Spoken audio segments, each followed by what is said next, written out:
৬ বছর পর ডাকসু নির্বাচনের ভোট গ্রহণ কিছুক্ষণ পর ভোট উৎসবের অপেক্ষায় শিক্ষার্থীরা। প্রস্তুত কেন্দ্র, নিরাপত্তায় মাঠে থাকবে র্যাব, পুলিশ, বিজিবি।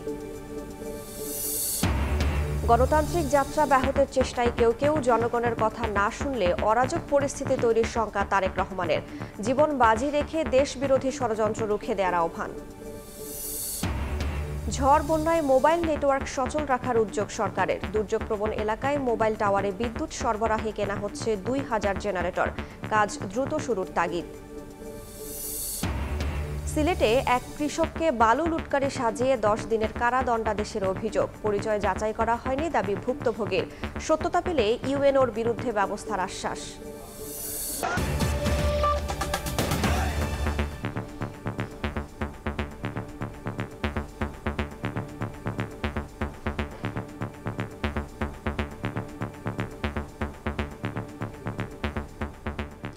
ভোরের সময়ে সঙ্গে আছি আমি রাইসা জান্নাত। ছাত্র সংসদ নির্বাচনের খবর।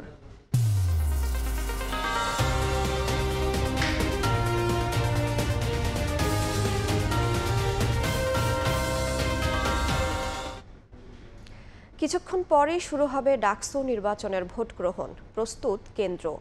ভোট দিতে শুরুতেই আইডি কার্ড দেখিয়ে পরিচয় নিশ্চিত করবেন একজন শিক্ষার্থী। নির্ধারিত কেন্দ্রে গিয়ে ভোটার নম্বর জানাতে হবে পোলিং কর্মকর্তাকে। পরে ব্যালট পেপার সংগ্রহ করে গোপন কক্ষে গিয়ে ভোট দেবেন পছন্দের প্রার্থীদের। সব মিলিয়ে একজন শিক্ষার্থীকে দিতে হবে ৪১টি ভোট। সময় পাবেন ১০ মিনিট। ভোট গ্রহণের শুরুতেই একজন শিক্ষার্থী পে ইন স্লিপ অথবা লাইব্রেরি কার্ড অথবা হল আইডি কার্ড অথবা ঢাকা বিশ্ববিদ্যালয়ের আইডি কার্ড দেখিয়ে পরিচয় নিশ্চিত করবেন। ভোটারের আঙ্গুলে অমোচনীয় কালির দাগ দেবেন ভোট গ্রহণ কর্মকর্তা। পরে ভোটার তালিকায় নিজের নামের পাশে স্বাক্ষর করবেন ভোটার। ভোটার নম্বর জানাতে হবে পোলিং কর্মকর্তাকে। সবশেষে সংগ্রহ করবেন ব্যালট শিট। একজন শিক্ষার্থী ভোট দেওয়ার জন্য সময় পাবেন ১০ মিনিট। এরপর ব্যালট নিয়ে ভোটার প্রবেশ করবেন গোপন কক্ষে। নেওয়া যাবে না মুঠোফোন বা কোনো ইলেকট্রনিক ডিভাইস। ব্যালট পেপার থেকে খুঁজে বের করবেন পছন্দের প্রার্থীর নাম ও ব্যালট নম্বর। পছন্দের প্রার্থীর নামের পাশের ঘরে স্পষ্টভাবে ক্রস চিহ্ন দেবেন ভোটার। খেয়াল রাখতে হবে চিহ্নটি যেন ঘরের বাইরে না যায়। কেন্দ্রীয় সংসদ ও হল সংসদের জন্য থাকবে ২টি আলাদা ব্যালট বক্স। ব্যালট পেপার ভাঁজ না করে নির্ধারিত বক্সে ফেলে সম্পন্ন করবেন ভোটদান প্রক্রিয়া। দৃষ্টি প্রতিবন্ধক শিক্ষার্থীদের জন্য প্রথমবারের মতো ব্রেইল পদ্ধতিতে ভোটদানের ব্যবস্থা করা হয়েছে। ব্রেইল পড়তে না পারলে নেওয়া যাবে আরেকজনের সহযোগিতা। ডাকসু নির্বাচন স্বচ্ছ করতে নানা পদক্ষেপ নিয়েছে নির্বাচন কমিশন। ভোট গ্রহণের আগে সাংবাদিকদের সামনে ফাঁকা ব্যালট বাক্স সিলগালা করা হবে। পরে ভোট কেন্দ্রের সামনে ভোট গণনা সরাসরি এলইডি স্ক্রিনে দেখানো হবে। আতাউর কাউসার, সময় সংবাদ, ঢাকা। ঢাকা বিশ্ববিদ্যালয় কেন্দ্রীয় ছাত্র সংসদ নির্বাচন ডাকসুকে কেন্দ্র করে বিশ্ববিদ্যালয় এলাকায় নিরাপত্তা জোরদার করা হয়েছে। সোমবার রাত থেকে বিশ্ববিদ্যালয়ের ৮টি প্রবেশদ্বারে চেকপোস্ট বসানো হয়। বিশ্ববিদ্যালয়ের বৈধ শিক্ষার্থী, শিক্ষক ও অনুমতিপ্রাপ্তরা ছাড়া কাউকেই ক্যাম্পাসে প্রবেশ করতে দেয়া হচ্ছে না। রাত 10:30টার দিকে নকল পরিচয়পত্র নিয়ে বিশ্ববিদ্যালয়ে প্রবেশের চেষ্টার সময় একই হেফাজতে নেওয়া হয়। এদিকে নির্বাচনের আগের রাতে উচ্ছ্বাস আর আনন্দে ক্যাম্পাসে ঘুরে বেড়াচ্ছেন শিক্ষার্থীরা। দীর্ঘদিন পর কাঙ্ক্ষিত নির্বাচন আসায় এমন উদযাপনের কথা জানান তারা। ডাকসুতে স্বতন্ত্র প্রার্থী মুসাদ্দিক আলী ইবনে মোহাম্মদকে সমর্থন দিয়ে সাহিত্য ও সাংস্কৃতিক সম্পাদক পদ থেকে সরে দাঁড়ানোর ঘোষণা দিলেন আরেক স্বতন্ত্র প্রার্থী রিজওয়ান মানসুরি। সোমবার রাত 11:30টার দিকে ঢাকা বিশ্ববিদ্যালয়ের মধুর ক্যান্টিনে এক সংবাদ সম্মেলনে রিজওয়ানা মানসুরি জানান, ইশতেহার ও কর্মপরিকল্পনা এক হওয়ার কারণে এই পদ থেকে সরে দাঁড়িয়েছেন তিনি।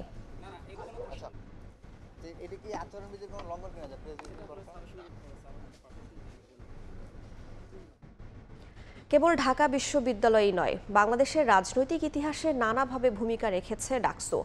এই মঞ্চ থেকেই জাতীয় রাজনীতিতে অভিষেক হয়েছে বহু জাতীয় নেতার। বিস্তারিত ফারুক ভূঁইয়া রবিনের রিপোর্টে।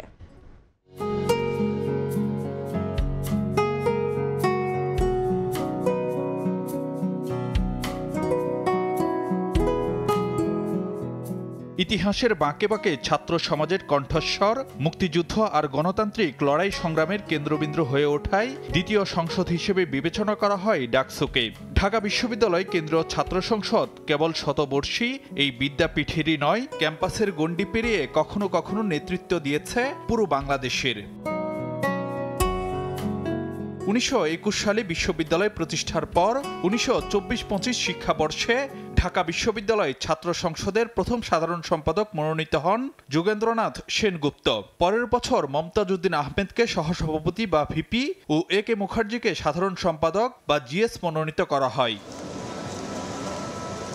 প্রায় 3 দশক পর 1953-54 শিক্ষাবর্ষে গঠনতন্ত্র পরিবর্তন করে ঢাকা বিশ্ববিদ্যালয় ছাত্র সংসদের নাম করা হয় ঢাকা বিশ্ববিদ্যালয় কেন্দ্রীয় ছাত্র সংসদ বা ডাকসু। তবে আগের সব ভূমিকা ছাপিয়ে 60-এর দশকের উত্তাল সময়ে স্বাধীনতা আন্দোলনের অগ্রভাগে থেকে পুরো জাতিকে পথ দেখায় ডাকসু, হয়ে ওঠে জাতীয় রাজনীতির নেতৃত্ব তৈরির কেন্দ্র। 1962-63 শিক্ষাবর্ষে শ্যামাপ্রসাদ ঘোষ বিপি আর জিএস হন কেম ওবায়দুর রহমান। পরের বছর ডাকসুর নেতৃত্বে আসেন রাশেদ খান মেনন ও অগ্নিকন্যা খ্যাত মতিয়া চৌধুরী। এর পরের বছর শীর্ষ 2 পদে নির্বাচিত হন বোরহানউদ্দিন ও আসাফুদ্দৌলা। 1963-66 সালে ফেরদৌস আহমেদ কুরেশি ভিপি ও শফি আহমেদ জিএস হন। পরের বছর দ্বিতীয় নারী হিসেবে ডাকসুর ভিপি পদে আসীন হন মাহফুজা খানম আর জিএস হন মোর্শেদ আলী। 1968-69 শিক্ষাবর্ষে ডাকসুর শীর্ষ পদে নির্বাচিত হন তোফায়েল আহমেদ আর জিএস হন নাজিম কামরান চৌধুরী। 1970-71 শিক্ষাবর্ষে ডাকসুতে আসেন আসমা আব্দুর রব, আব্দুল কুদ্দুস মাখন। 1972 সালে স্বাধীনতার পরবর্তী প্রথম ডাকসুর নেতৃত্বে আসেন মুজাহিদুল ইসলাম সেলিম আর মাহবুব জামান। 1973 সালের নির্বাচন ঘিরে ব্যাপক বিতর্কের পর দীর্ঘ সময় ভোট হয়নি ডাকসুতে। লম্বা বিরতির পর 1979 ও 80-তে পরপর 2 নির্বাচনে ভিপিজিএস নির্বাচিত হন যথাক্রমে মাহমুদুর রহমান মান্না ও আখতারুজ্জামান। আগের 2বারের জিএস আখতারুজ্জামান 1982-তে নির্বাচিত হন ডাকসুর ভিপি আর জিএস হন জিয়াউদ্দিন বাবলু। এরপর আবারও ডাকসুতে স্থবিরতা। 1989-90 শিক্ষাবর্ষে ডাকসুকে নেতৃত্ব দেন সুলতান মোহাম্মদ মনসুর আহমেদ ও মুশতাক হোসেন। পরের বছর নির্বাচিত হন আমানুল্লাহ আমান খায়রুল কবির খোকন জুটি। এরশাদ পতনের পর দেশে গণতান্ত্রিক শাসন ব্যবস্থা ফিরলেও অনাস্থার চোরাবালিতে ডুবে যায় ডাকসু। নানা বাধা পেরিয়ে প্রায় 3 দশক পর 2019 সালে অনুষ্ঠিত হয় সবশেষ ডাকসু নির্বাচন। সেবার ছাত্রলীগ একচ্ছত্র সংখ্যাগরিষ্ঠতা পেলেও সবাইকে চমকে দিয়ে ভিপি নির্বাচিত হন কোটা আন্দোলনের নেতা নুরুল হক নূর। অর্ধযুগ পর এবারের নির্বাচনে অন্যান্য প্রায় সব সংগঠনের সক্রিয় অংশগ্রহণ থাকলেও ভোটের লড়াইয়ে নেই সরকার পতনের পর নিষিদ্ধ হওয়া ছাত্রলীগ। ফারুক ভিয়া, রবিন, সময় সংবাদ, ঢাকা। অন্য প্রসঙ্গ, গণতান্ত্রিক যাত্রা ব্যাহতের চেষ্টা করছে কেউ কেউ, এমন শঙ্কা জানিয়ে বিএনপির ভারপ্রাপ্ত চেয়ারম্যান তারেক রহমান বলেছেন, জনগণের কথা না শুনলে তৈরি হবে অরাজক পরিস্থিতি। সোমবার বিকেলে ঠাকুরগাঁও জেলা বিএনপির সম্মেলনে ভার্চুয়ালি যোগ দিয়ে জীবন বাজি রেখে দেশবিরোধী ষড়যন্ত্র রুখে দেওয়ার আহ্বান জানান তিনি। আর বিএনপি মহাসচিব বলেন, আবারও গণতন্ত্রকে হত্যার ষড়যন্ত্রে লিপ্ত জিয়াউর রহমানের হত্যাকারীরা। বাধাহীন মুক্ত পরিবেশে ভোটাধিকার প্রয়োগের সুযোগ নেতৃত্ব বাছছে দীর্ঘ 8 বছর পর জেলা বিএনপির দ্বিবার্ষিক সম্মেলন অনুষ্ঠিত হয় ঠাকুরগাঁওয়ে। সকাল থেকে উৎসবমুখর পরিবেশে ঠাকুরগাঁও বালক উচ্চ বিদ্যালয় মাঠে জড়ো হন নেতাকর্মীরা। সম্মেলন উদ্বোধন করেন বিএনপি মহাসচিব ও দলটির কেন্দ্রীয় নেতারা। প্রথম অধিবেশনে ভোট গ্রহণ শেষে বিকেল 3টায় শুরু হয় দ্বিবার্ষিক সম্মেলনের দ্বিতীয় পর্ব। এ সময় বিএনপি মহাসচিব মির্জা ফখরুল ইসলাম আলমগীর বলেন, যারা জিয়াউর রহমানকে হত্যা করেছিল নির্বাচনের তারিখ ঘোষণার পর তারা আবার গণতন্ত্রকে হত্যার ষড়যন্ত্র করছে। নির্বাচনের সময় নির্ধারিত হয়ে গেছে, সেই সময় বাংলাদেশের সেই শত্রুরা যারা বারবার বাংলাদেশকে অস্থিতিশীল করতে চেয়েছে, বাংলাদেশের স্বাধীনতার ঘোষক শহীদ জিয়াউর রহমান সাহেবকে হত্যা করেছে এবং গণতন্ত্রকে হত্যা করেছে বারবার, সেই চক্রান্তকারীরা আবার বাংলাদেশের গণতন্ত্রকে হত্যা করবার ষড়যন্ত্র করছে বন্ধুরা। বেশ কিছু রাজনৈতিক দল নানা বক্তব্য উপস্থাপন করছে মন্তব্য করে তারেক রহমান বলেন, বক্তব্য উপস্থাপন করতে গিয়ে পলাতক স্বৈরাচার ফিরে আসার পরিস্থিতি তৈরি হলে দেশ এবং গণতান্ত্রিক পরিস্থিতির জন্য তা ভালো হবে না। বেশ কিছু রাজনৈতিক দলগুলো কতগুলো বক্তব্য তারা উপস্থাপন করছেন। আমরা যদি বক্তব্য উপস্থাপন করতে গিয়ে দেশে যদি এমন একটি পরিস্থিতি তৈরি হয় যে পরিস্থিতিতে কোনো অরাজকতা তৈরি হবার সম্ভাবনা থাকতে পারে, তাহলে দেশের গণতান্ত্রিক ব্যবস্থার জন্য অবশ্যই সেটি কোনরূপেই ভালো হবে না। ঐকমত্য কমিশনে বিএনপি যেসব বিষয়ে একমত হয়নি তা জনগণের উপর ছাড়ার আহ্বান জানিয়ে তারেক রহমান বলেন, জনগণের কাছে না যেয়ে নিজেরা কথা বলতে থাকলে অরাজক পরিস্থিতি তৈরি হবে। যে কোনো মূল্যে যতক্ষণ পর্যন্ত আমাদের প্রিয় মাতৃভূমি বাংলাদেশ গণতন্ত্রের রেল লাইনে চলা শুরু না করবে, ততক্ষণ পর্যন্ত বিএনপি শহীদ জিয়া, খালেদা জিয়ার প্রত্যেকটি নেতা কর্মী অতন্দ্র প্রহরীর মতন জেগে থাকবে এবং গণতন্ত্র পুনরুদ্ধারে কাজ করবে। কাউন্সিল অধিবেশনে ভোটাধিকার প্রয়োগ করেন জেলার ৫ উপজেলা এবং ৩ পৌরসভার ৮০৮ জন কাউন্সিলর। বিনা প্রতিদ্বন্দ্বিতায় সভাপতি হন মির্জা ফয়সল আমিন, সাধারণ সম্পাদক পদে নির্বাচিত হন পয়গাম আলী। দীর্ঘ কর্তৃত্ববাদী শাসনের অবসান ঘটানো বিএনপি তৃণমূলের এসব নেতাকর্মীদের প্রত্যাশা ভোটাধিকার ফিরে পাওয়া। আজকের এই সম্মেলনের মধ্য দিয়ে উঠে আসা নেতৃত্বের হাত ধরে সে অধিকার নিশ্চিত করতে চান এসব মানুষ। একই সঙ্গে আগামীর বাংলাদেশ বিনির্মাণে ৩১ দফা নিয়ে উত্তর জনপদের প্রতিটি ঘরে ঘরে পৌঁছে যেতে চান বিএনপির এসব নেতাকর্মীরা। হাসান আলী, সময় সংবাদ, ঠাকুরগাঁও। ফেব্রুয়ারির প্রথমার্ধে জাতীয় নির্বাচনের ঘোষণা দেয়া হলেও এখনও আনুষ্ঠানিকভাবে কিছু জানানো হয়নি সেনাবাহিনীকে। তবে অপেক্ষায় না থেকে এরই মধ্যে নিজস্ব প্রস্তুতি নেওয়ার কথা জানিয়েছে সেনা সদরের military operations director colonel Shafiqul Islam. সোমবার দুপুরে নিয়মিত ব্রিফিংয়ে মব সন্ত্রাসের বিরুদ্ধে অবস্থান পুনর্ব্যক্ত করে তিনি জানান, রাজবাড়িতে কবর থেকে তুলে লাশ পোড়ানোর ঘটনায় জড়িতদের ধরতে একযোগে কাজ করছে পুলিশ ও সেনাবাহিনী। প্রধান উপদেষ্টার কার্যালয়, তার প্রেস সচিব কিংবা উপদেষ্টা মণ্ডলীর সদস্যরা বারবার বলিষ্ঠ স্বরে জানাচ্ছেন, ফেব্রুয়ারির প্রথমার্ধেই অনুষ্ঠিত হবে জাতীয় নির্বাচন। মানুষ ফিরে পাবে ভোটাধিকার, দেশে ফিরবে গণতন্ত্র। তবে সময় ঘনিয়ে এলেও নির্বাচনী পরিবেশ সুষ্ঠু রাখার অন্যতম স্টেক হোল্ডার সেনাবাহিনীকে এখনও কিছু জানায়নি সরকার বা নির্বাচন কমিশন। যদিও আনুষ্ঠানিক চিঠির অপেক্ষায় না থেকে প্রস্তুতি নিচ্ছে বাহিনীটি। সোমবার দুপুরে নিয়মিত ব্রিফিংয়ে এ তথ্য নিশ্চিত করেন সেনা সদরের military operations director. Election commission, আমরা জেনেছি যে সেনাবাহিনীকে সম্পৃক্ত করা হবে। এখন পর্যন্ত ইলেকশন কমিশন থেকে আমরা কোনো ফর্মাল কোনো নির্দেশনা পাইনি, বাট আমাদের মধ্যে একটা প্রস্তুতি অবশ্যই রয়েছে।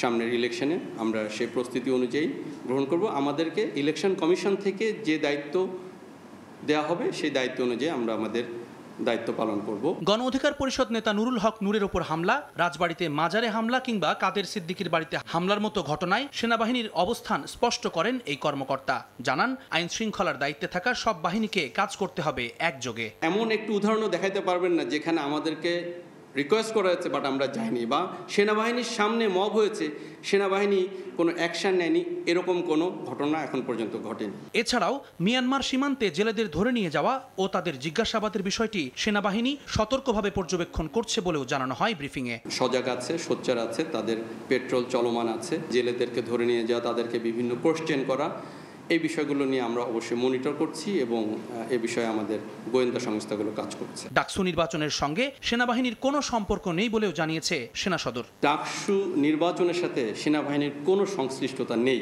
জুম্মান সাদিক, জ্যাভলিন, সময় সংবাদ, ঢাকা। নির্বাচনের আগে রাজনৈতিক দলগুলোর সঙ্গে সংলাপের স্বার্থে চলতি মাসেই নতুন দল নিবন্ধনের কার্যক্রম ইসি শেষ করবে বলে জানিয়েছেন এনসিপির যুগ্ম সদস্য সচিব জহিরুল ইসলাম মুসা। সোমবার বিকেলে ইসি সচিব আক্তার আহমেদের সঙ্গে সাক্ষাৎ শেষে একথা বলেন মুসা। জানান, এনসিপির নিবন্ধনের হালনাগাদ তথ্য নিতেই ৩ সদস্যের প্রতিনিধি দল সচিবের সঙ্গে দেখা করেন। যেহেতু ফেব্রুয়ারিতে নির্বাচন হওয়ার কথা রয়েছে, তার আগেই সকল নিবন্ধিত রাজনৈতিক দলের সাথে কমিশনের একটি ধারাবাহিক ডায়ালগের আয়োজন করতে হবে, বিশেষ করে যারা নতুনভাবে নিবন্ধিত হবেন তাদেরকে সহ।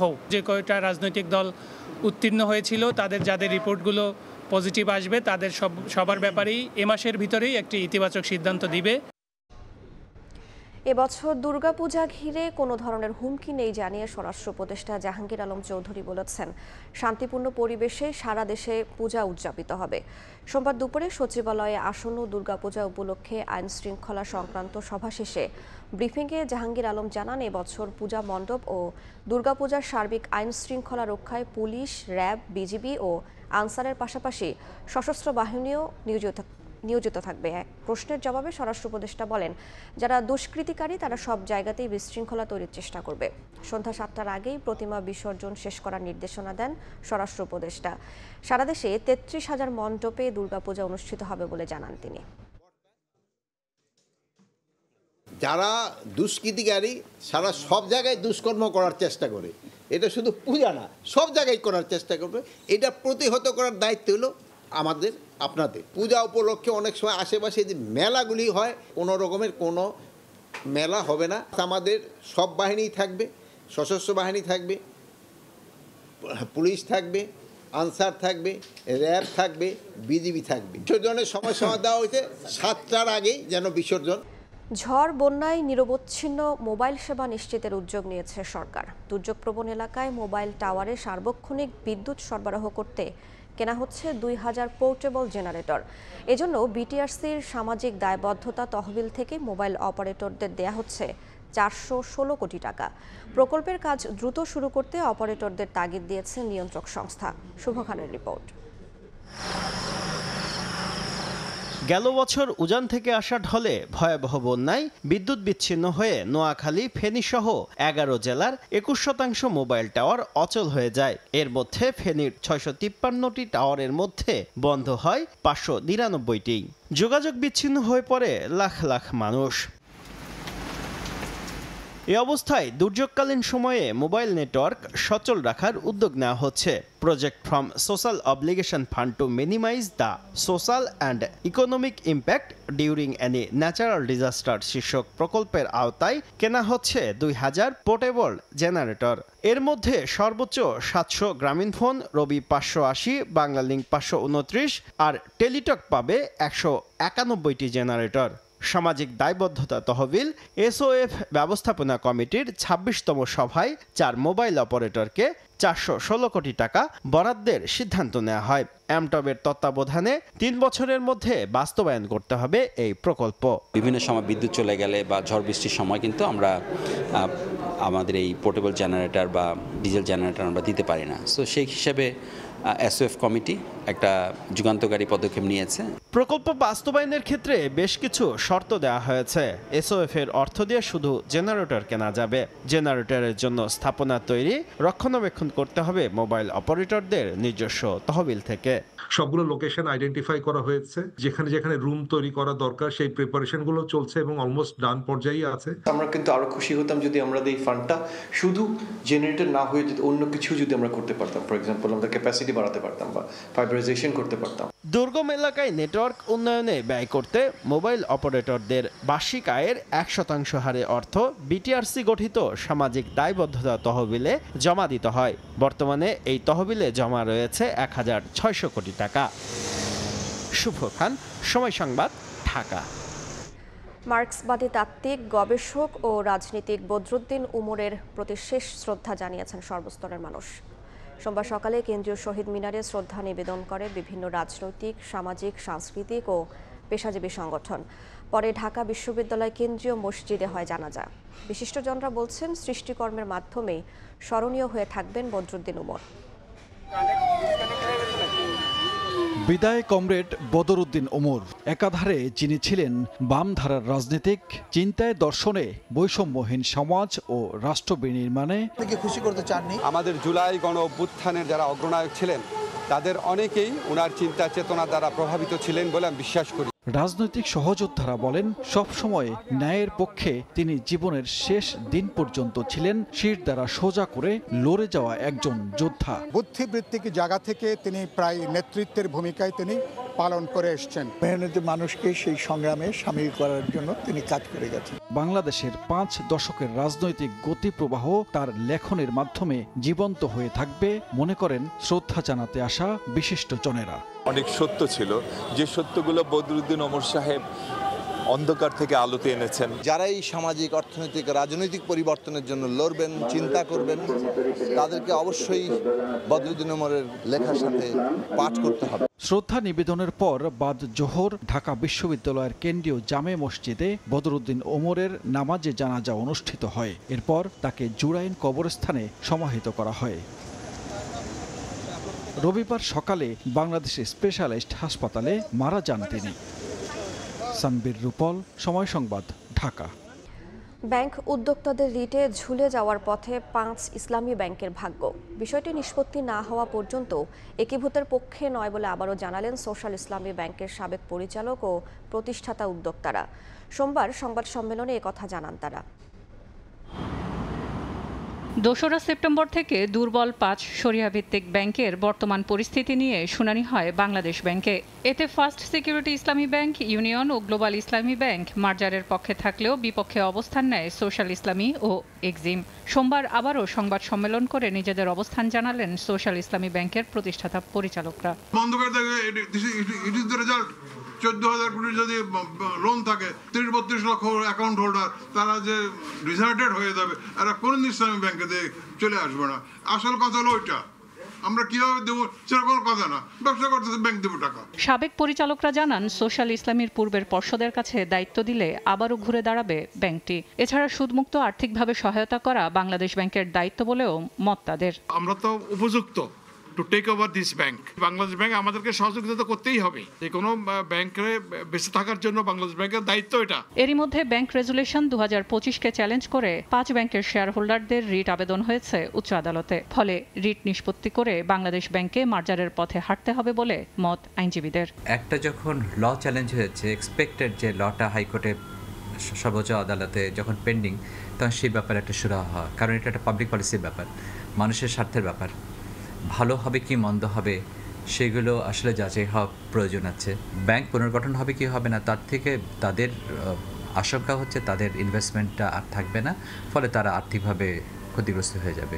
তার মতে তাড়াহুড়ো না করে ব্রিজ ব্যাংক করতে বড় বিনিয়োগের বিষয়ে সিদ্ধান্ত রাজনৈতিক সরকার থেকে এলে আমানতকারী সহ নিরাপদ হবে শেয়ার হোল্ডাররাও। লক্ষ লক্ষ বিনিয়োগকারী সমস্যায় পড়ে যাবে। সিলিয়া সুলতানা, সময় সংবাদ, ঢাকা। জলবায়ু পরিবর্তনজনিত ঝুঁকি মোকাবিলায় $30 বিলিয়ন দরকার বাংলাদেশের, কিন্তু অর্থ প্রদানে কাঙ্ক্ষিত সাড়া দিচ্ছেন না উন্নত দেশ ও দাতা সংস্থাগুলো। সোমবার সকালে PKSF মিলনায়তনে জলবায়ু বিষয়ক অনুষ্ঠানে এসব কথা বলেন অর্থ উপদেষ্টা। আর প্রেস সচিব মনে করেন, আন্তর্জাতিক ফোরামে ক্ষয়ক্ষতির চিত্র যথাযথভাবে তুলে ধরতে না পারার কারণে তহবিল পাওয়া যাচ্ছে না।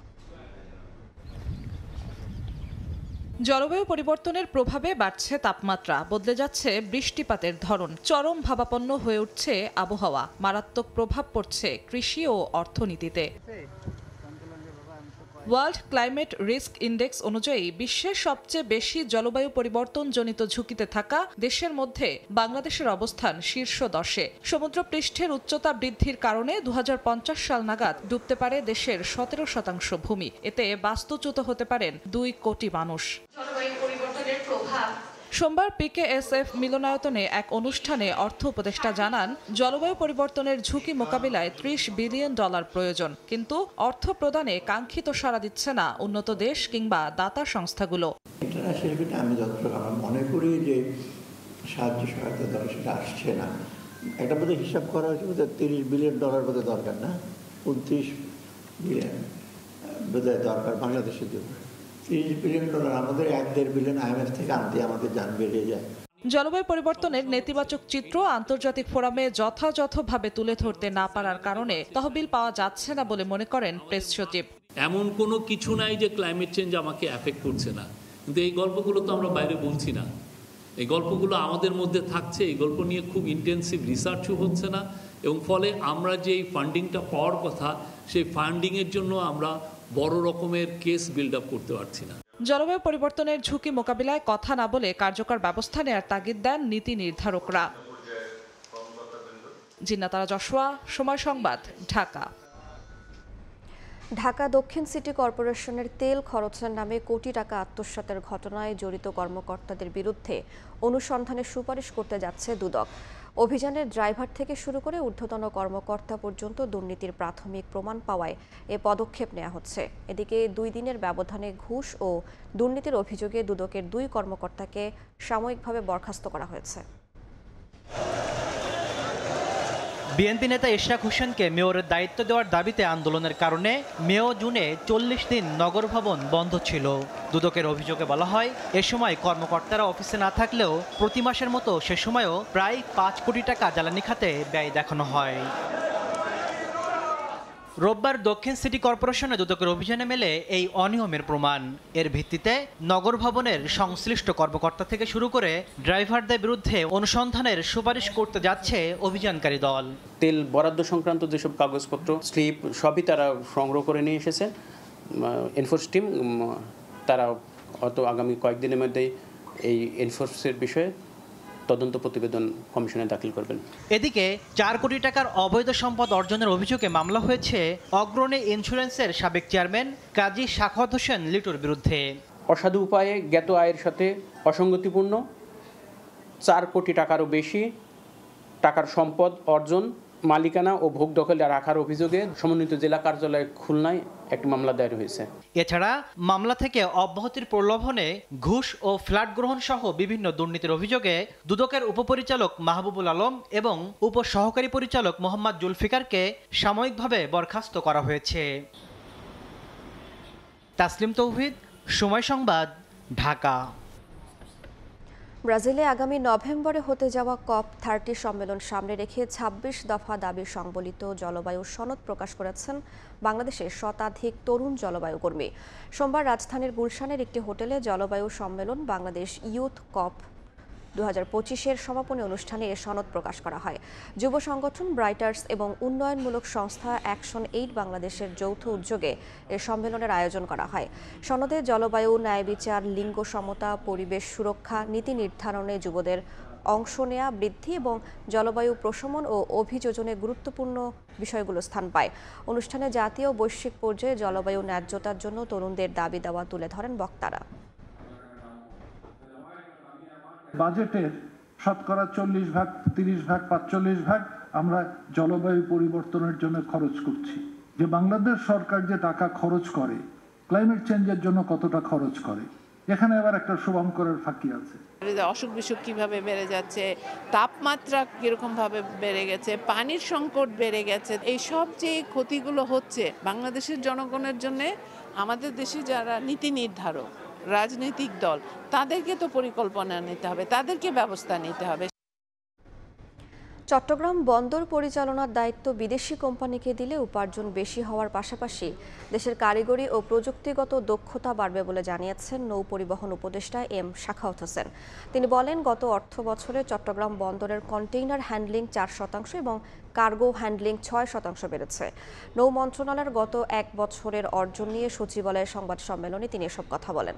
আগামী জুলাই মাসেই পায়রা বন্দরের পূর্ণাঙ্গ অপারেশন চালু হবে বলেও জানান তিনি।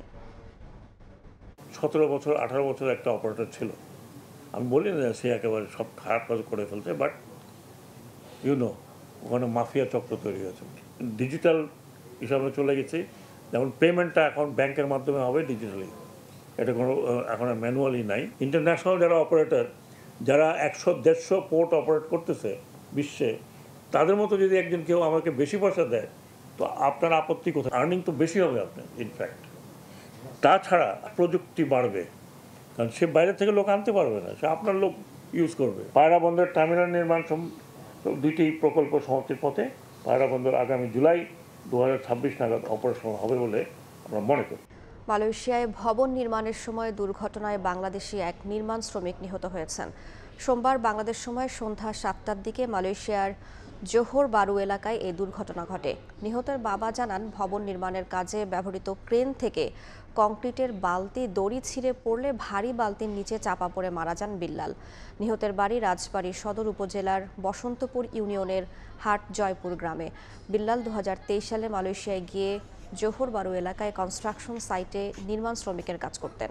সন্ধ্যা 7:26 তার বন্ধু মামুন ফোন করে জানান বিল্লাল বেঁচে নেই। এই ঘটনায় নিহতের পরিবারের শোকের ছায়া নেমে এসেছে। নিহতের লাশ দ্রুত দেশে আনার দাবি জানান স্বজনরা। নারায়ণগঞ্জের ২৫০০ ডাকাতির চেষ্টার সময় গণপিটুনিতে আয়নাল নামে এক ব্যক্তি নিহত হয়েছেন। সোমবার রাতে উপজেলার ব্রাহ্মণদী ইউনিয়নের প্রভাকরদী গ্রামে ঘটনা ঘটে। পুলিশ ও স্থানীয়রা জানান, আয়নাল নিজ এলাকাসহ উপজেলার বিভিন্ন এলাকায় তার সহযোগীদের নিয়ে ছিনতাই ও ডাকাতি করতেন। সোমবার রাত ৮টায় প্রভাকরদী কবরস্থান সংলগ্ন আঞ্চলিক সড়কে ব্যাটারি চালিত একটি অটোরিকশা থামিয়ে যাত্রীদের মালামাল ডাকাতি করতে গিয়ে জনতার হাতে ধরা পড়েন। এ সময় এলাকাবাসী গণপিটুনি দিলে ঘটনাস্থলে তার মৃত্যু হয়। আয়নালের বিরুদ্ধে ছিনতাই ও ডাকাতির অভিযোগে অন্তত ৬ থেকে ৭টি মামলা রয়েছে। মুন্সিগঞ্জের গজারিয়ায় পুলিশ ক্যাম্পে সশস্ত্র হামলার ঘটনায় শীর্ষ নৌ ডাকাত আক্তার সরকার ও শুটার মাসুদকে গ্রেফতার করেছে র্যাব। ১১ জানায়, গোপন সংবাদের ভিত্তিতে রোববার রাতে কুমিল্লার তিতাস থানা এলাকা থেকে আক্তার সর্দার ও নারায়ণগঞ্জের সোনারগাঁ থেকে শীর্ষ সন্ত্রাসী শুটার মাসুদকে গ্রেফতার করা হয়। অভিযানে গ্রেফতারকৃতদের কাছ থেকে ডাকাতির কাজে ব্যবহৃত বিশেষ নৌজার এবং গুলি ভর্তি বিদেশি পিস্তল জব্দ করা হয়। গত ২৫ আগস্ট আক্তারের নেতৃত্বে নৌ ডাকাত দলের প্রায় অর্ধশত সদস্য ট্রলারে করে এসে গজারিয়া পুলিশ ক্যাম্পে গুলি করার পাশাপাশি ককটেল নিক্ষেপ করে। পরে পুলিশ গুলি করলে তারা পালিয়ে যায়। বগুড়ায় সড়কের পাশে একটি প্যাকেট থেকে ৮৩ রাউন্ড তাজা গুলি উদ্ধার করেছে ডিবি পুলিশ। সোমবার রাত ১১টার দিকে শহরের ৩ মাথা ৭ মাথা সড়কের কামারগাড়ি এলাকা থেকে গুলিগুলো উদ্ধার করা হয়। পুলিশ জানায়, গোয়েন্দা তথ্যের ভিত্তিতে রাতে কামারগাড়ি এলাকার সড়কের পাশের ফুটপাতে একটি লাল রঙের প্যাকেট উদ্ধার করে ডিবি পুলিশ। পরে সেই প্যাকেট থেকে ৮০ রাউন্ড গুলি ও শর্টগানের ৩ রাউন্ড গুলি উদ্ধার করা হয়। উদ্ধার হওয়া 2.2 লং ব্যারেলের ৮০ রাউন্ড গুলি সাধারণত অস্ট্রিয়া, জার্মানি, রাশিয়া ও তুর্কিতে তৈরি অস্ত্রে ব্যবহার করা হয়ে থাকে।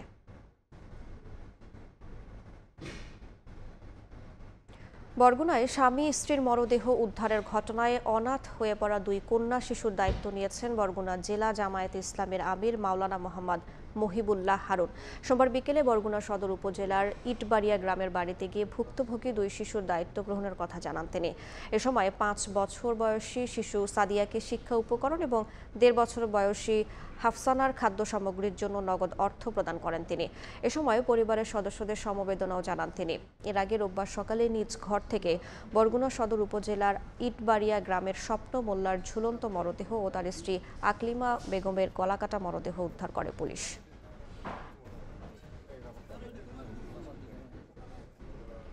চুয়াডাঙ্গায় ট্রেনে কাটা পড়ে সোহেল নামের এক ব্যক্তির মর্মান্তিক মৃত্যু হয়েছে। সোমবার রাতে আলমডাঙ্গা রেল স্টেশনের ডাউন লাইনের সিগন্যাল এলাকায় এ দুর্ঘটনা ঘটে।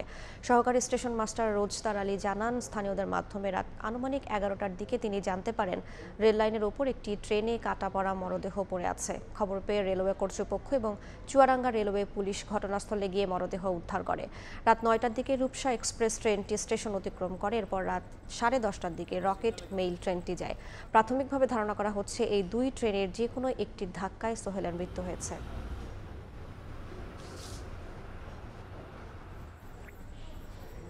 রংপুর বিভাগে পল্লী বিদ্যুৎ সমিতির প্রায় ৫০ লাখ গ্রাহক থাকলেও বিদ্যুৎ কোর্ট না থাকায় এ সংক্রান্ত যে কোনো মামলা নিষ্পত্তিতে যেতে হচ্ছে ঢাকায়। এতে গ্রাহকদের খরচ বাড়ার পাশাপাশি পোহাতে হচ্ছে ভোগান্তি। ভুক্তভোগীরা জানান, অনেক ক্ষেত্রে বকেয়া বিলের চেয়ে অনেক বেশি অর্থ খরচ হয় মামলা নিষ্পত্তিতে। সংশ্লিষ্টরা মনে করেন, গ্রাহক ভোগান্তি কমাতে প্রতিটি বিভাগেই পল্লী বিদ্যুৎ কোর্ট স্থাপনের উদ্যোগ নেওয়া জরুরি। শাকিল মাহমুদের ছবিতে নাজমুল ইসলাম নিশাতের রিপোর্ট। ৭০,০০০ টাকা বকেয়া বিল থাকায় রংপুরের নুরুল হুদা নাহিদের বিরুদ্ধে ২০২৪ সালে মামলা করে গঙ্গাচড়া পল্লী বিদ্যুৎ সমিতি। নাহিদ জানান, মামলা নিষ্পত্তি করতে রাজধানীর খিলক্ষেত পল্লী বিদ্যুৎ কোর্টে যেতে হয় ২ বার। তার দাবি, ৭০,০০০ টাকার মামলা নিষ্পত্তিতে খরচ হয়েছে ৩০,০০০ টাকা। এত ভোগান্তি যদি নিরাশ সম্ভব ছিল শুধুমাত্র একটা বিকেন্দ্রীকরণের মাধ্যমে। যদি রংপুরে যদি কোর্টটা থাকতো তাহলে আমাদের এই ভোগান্তি হতো না। নাহিদের মতো আরেক ভুক্তভোগী নয়ন মিয়া ১১,০০০ টাকার বকেয়া বিলের মামলা নিষ্পত্তিতে খরচ হয়েছে দ্বিগুণেরও বেশি। গত ১ বছরে শুধু গঙ্গাচড়া জোনাল অফিসের অধীনেই বকেয়া বিলের মামলা হয়েছে ১৪৩টি। ভুক্তভোগী গ্রাহকরা জানান, বিভাগ পর্যায়ে বিদ্যুৎ কোর্ট থাকলে তারা অতিরিক্ত খরচ কিংবা ভোগান্তি থেকে রেহাই পেতেন। বিল দিতে আমার যত টাকা খরচ হচ্ছে তাতে বেশি খরচ হয় মামলা ভাঙাইতে। ৫,০০০ টাকার মামলা, উনি দেখেন যে এই মামলাটা যখন ফেস করতে গেছে ওনার খরচ প্রায় ২৫-৩০,০০০ টাকা হয়ে গেছে। গ্রাহক সেবা নিশ্চিতের পাশাপাশি বাদী ও বিবাদী পক্ষের ভোগান্তি কমাতে প্রতিটি বিভাগেই পল্লী বিদ্যুৎ কোর্ট স্থাপনের উদ্যোগ নেওয়া জরুরি বলে মনে করেন নাগরিক সমাজের প্রতিনিধিরা। বিভাগীয় পর্যায়ে পল্লী বিদ্যুতের আদালত স্থাপন হওয়া উচিত। এর মধ্যে দিয়ে বাদী এবং বিবাদী উভয় পক্ষের যেমন হয়রানি কমবে, পাশাপাশি কিন্তু ব্যক্তি পর্যায়ে এবং রাষ্ট্রীয় পর্যায়ে যে আর্থিক যে অপচয় হচ্ছে সেই অপচয়টি হ্রাস হবে। তবে পল্লী বিদ্যুৎ সমিতি বলছে বিষয়টি ঊর্ধ্বতন কর্তৃপক্ষকে জানানো হয়েছে। বিভাগীয় পর্যায়ে বিদ্যুৎ কোর্ট স্থাপন করা গেলে উভয় পক্ষেই সুবিধা পাবে। একটা বিভাগে যদি এই কোর্টগুলো হতো তাহলে সমিতিগুলোর মামলা পরিচালনা করা এবং গ্রাহকের সেখানে হাজিরা দিয়ে নিষ্পত্তি করা তাদের উভয়ের জন্যই এটা শুভ হতো। বর্তমানে রংপুর বিভাগে পল্লী বিদ্যুৎ সমিতির গ্রাহক সংখ্যা প্রায় 50 লাখ। অবৈধ সংযোগ ও বকেয়া বিল সংক্রান্ত মামলা রয়েছে প্রায় 25,000। নাজমুল ইসলাম নিশাত, সময় সংবাদ। সিলেটের সীমান্তবর্তী বিভিন্ন এলাকায় অভিযানে বিপুল পরিমাণ ভারতীয় অবৈধ চোরাচালানের পণ্য জব্দ করেছে বিজিবি। গোপন সংবাদের ভিত্তিতে বিওপি কর্তৃক সীমান্তবর্তী তামাবিল, প্রতাপপুর, সংগ্রাম সহ কয়েকটি এলাকায় এ অভিযান পরিচালিত হয়। এ সময় বিপুল পরিমাণ ভারতীয় শাড়ি, পেঁয়াজ, চিনি, জিরা, চকলেট সহ বিভিন্ন প্রসাধনী সামগ্রী, অবৈধ বালু পরিবহনের ট্রলি, এমনকি গরু মহিষও জব্দ করা হয়, যার বাজার মূল্য প্রায় 1,25,54,000 টাকা। বিজিবি জানায় সীমান্তে নিরাপত্তা রক্ষা ও চোরাচালান প্রতিরোধে অভিযান অব্যাহত রয়েছে এবং আটককৃত মালামালের আইনানুগ ব্যবস্থা নেওয়া হবে।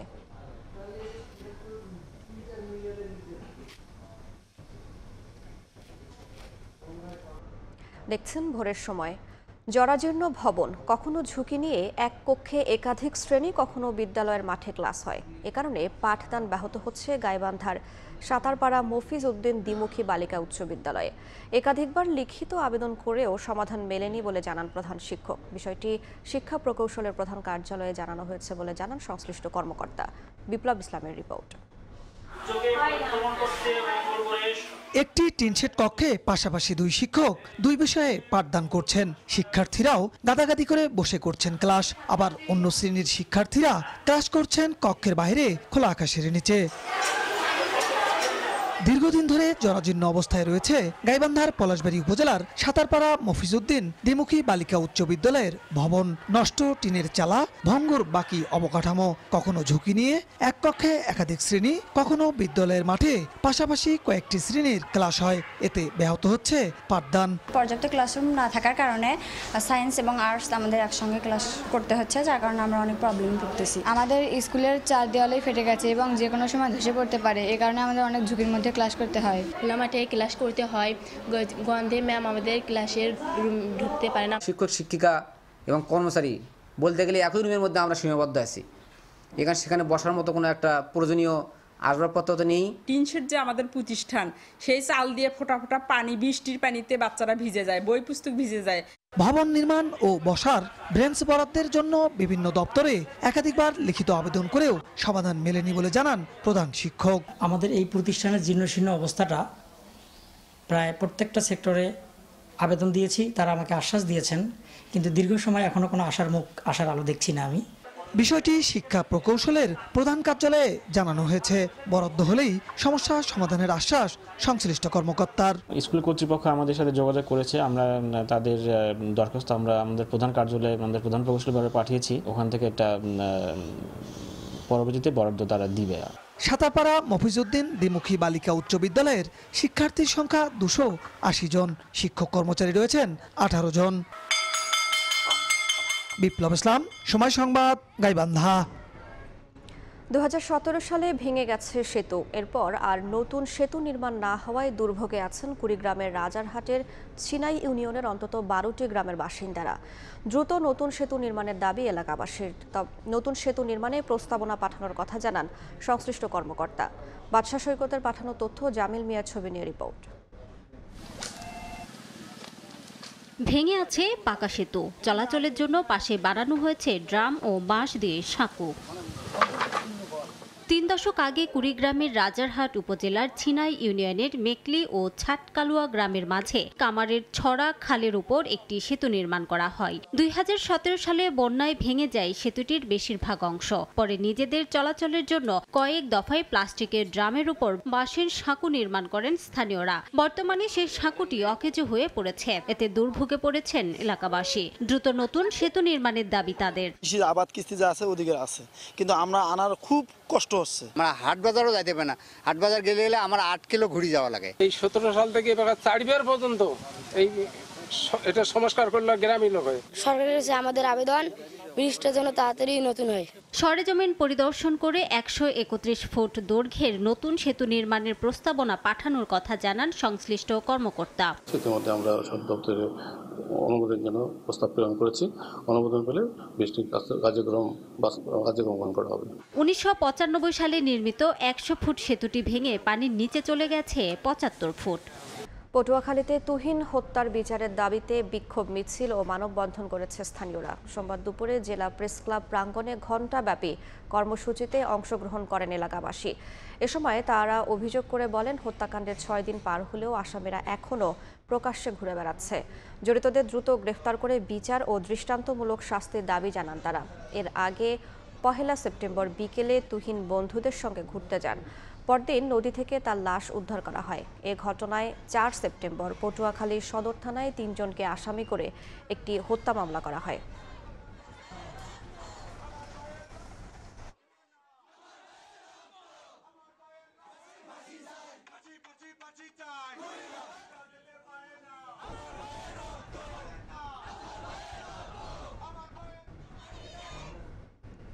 রংপুরে কর্মরত সহকারী প্রকৌশলী রকুনুজ্জামানকে হত্যার হুমকিদাতাদের বিরুদ্ধে ব্যবস্থা নেওয়া সহ 4 দফা দাবিতে অবস্থান কর্মসূচি পালন করেছেন রুয়েটের শিক্ষার্থীরা।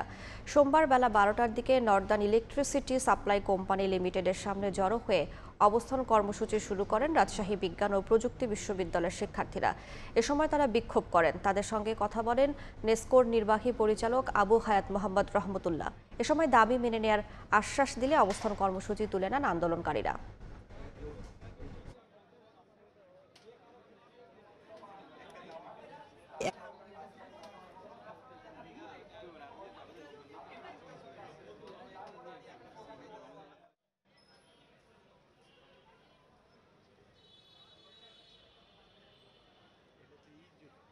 এখন পর্যন্ত যারা অভিযুক্ত তাদের বিরুদ্ধে কোনো বিভাগীয় বা ফৌজদারি ব্যবস্থা না নিয়ে গতকালকে রোকন ভাই সহ 4 জনকে বগুড়ায় বদলি করা হয়েছে। ডিপ্লোমা ব্যাকগ্রাউন্ড থেকে যারা উঠে এসেছে, মানে নবম গ্রেড, তারা নানা রকম হুমকি এবং জবাই করে হত্যা করার হুমকি পর্যন্ত দেয়। এই সমস্যা যত যৌক্তিক ব্যবস্থা নেওয়া যায় সবগুলো আমরা নিয়েছি। সহপাঠী আহত হওয়ার ঘটনায় সড়ক অবরোধ করে আন্দোলন করেছে রংপুর বেগম রোকেয়া বিশ্ববিদ্যালয়ের শিক্ষার্থীরা। সোমবার দুপুরে রংপুর কুড়িগ্রাম মহাসড়কের শহীদ আবু সাইদ চত্বরে অবরোধ করে কর্মসূচি পালন করেন শিক্ষার্থীরা। তারা জানান, সড়ক পার হওয়ার সময় কাভার্ড ভ্যানের ধাক্কায় গুরুতর আহত হন ফারজানা ইসলাম রাকা। এর জেরে সড়ক অবরোধ করে আন্দোলনে নামেন শিক্ষার্থীরা। এ সময় বিশ্ববিদ্যালয়ের সড়কের সামনে ফুট ওভার ব্রিজ নির্মাণ, স্পিড ব্রেকার ও ট্রাফিক পুলিশ বক্স নিরাপদ সড়কের দাবি জানান তারা। পরে প্রশাসনের আশ্বাসে অবরোধ তুলে নেন।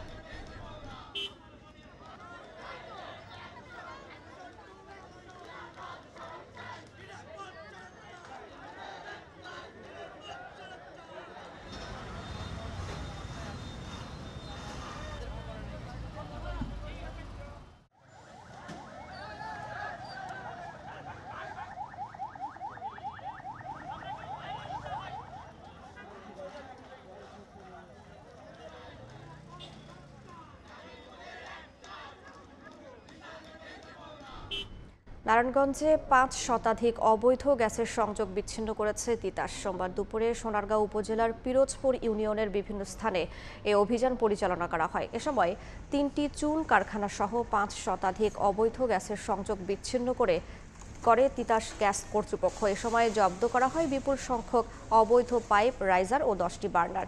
একই সঙ্গে তিতাসের মূল বিতরণ সংযোগ থেকে নেওয়া অবৈধ সংযোগের স্থলগুলো অপসারণ ও নিষ্ক্রিয় করা হয়।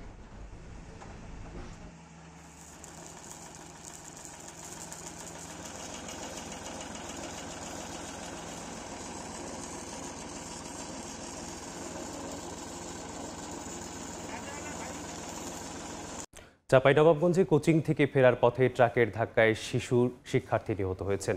স্থানীয়রা জানায় সোমবার বিকেলে চাঁপাইনবাবগঞ্জ পৌরসভার চৌমোহনী বাঁশবাড়িয়া এলাকা থেকে কোচিং শেষ করে হেঁটে বাসায় ফিরছিল ফাতেমা। এ সময় পেছন থেকে আসা একটি ট্রাক ধাক্কা দিলে গুরুতর আহত হয় সে। স্থানীয়রা উদ্ধার করে হাসপাতালে নেওয়ার পথে মৃত্যু হয় ফাতেমার। এ সময় এ ঘটনায় ট্রাকটিকে আটক করে ভাঙচুর করে স্থানীয়রা। পরে পুলিশ গিয়ে পরিস্থিতি নিয়ন্ত্রণে আনে। ভুল অস্ত্রোপচারের অভিযোগে বন্ধ ঘোষণা করা হয়েছে ফরিদপুরের একটি বেসরকারি হাসপাতাল। রোগীর স্বজনরা জানান, সোমবার দুপুরে গৃহবধূ হাসপাতালে ভর্তি হন। হাসপাতালটির চিকিৎসক ডাক্তার ফজলুল হকের তত্ত্বাবধানে চিকিৎসা চলছিল তার।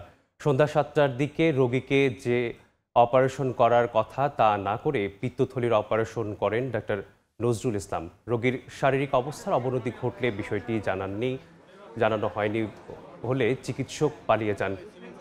খবর পেয়ে সিভিল সার্জন ABM নেতৃত্বাধীন সহ অনেকে হাসপাতালটিতে ছুটে আসেন। তাৎক্ষণিকভাবে সত্যতা পেয়ে হাসপাতালটির কার্যক্রম বন্ধ ঘোষণা করা হয়।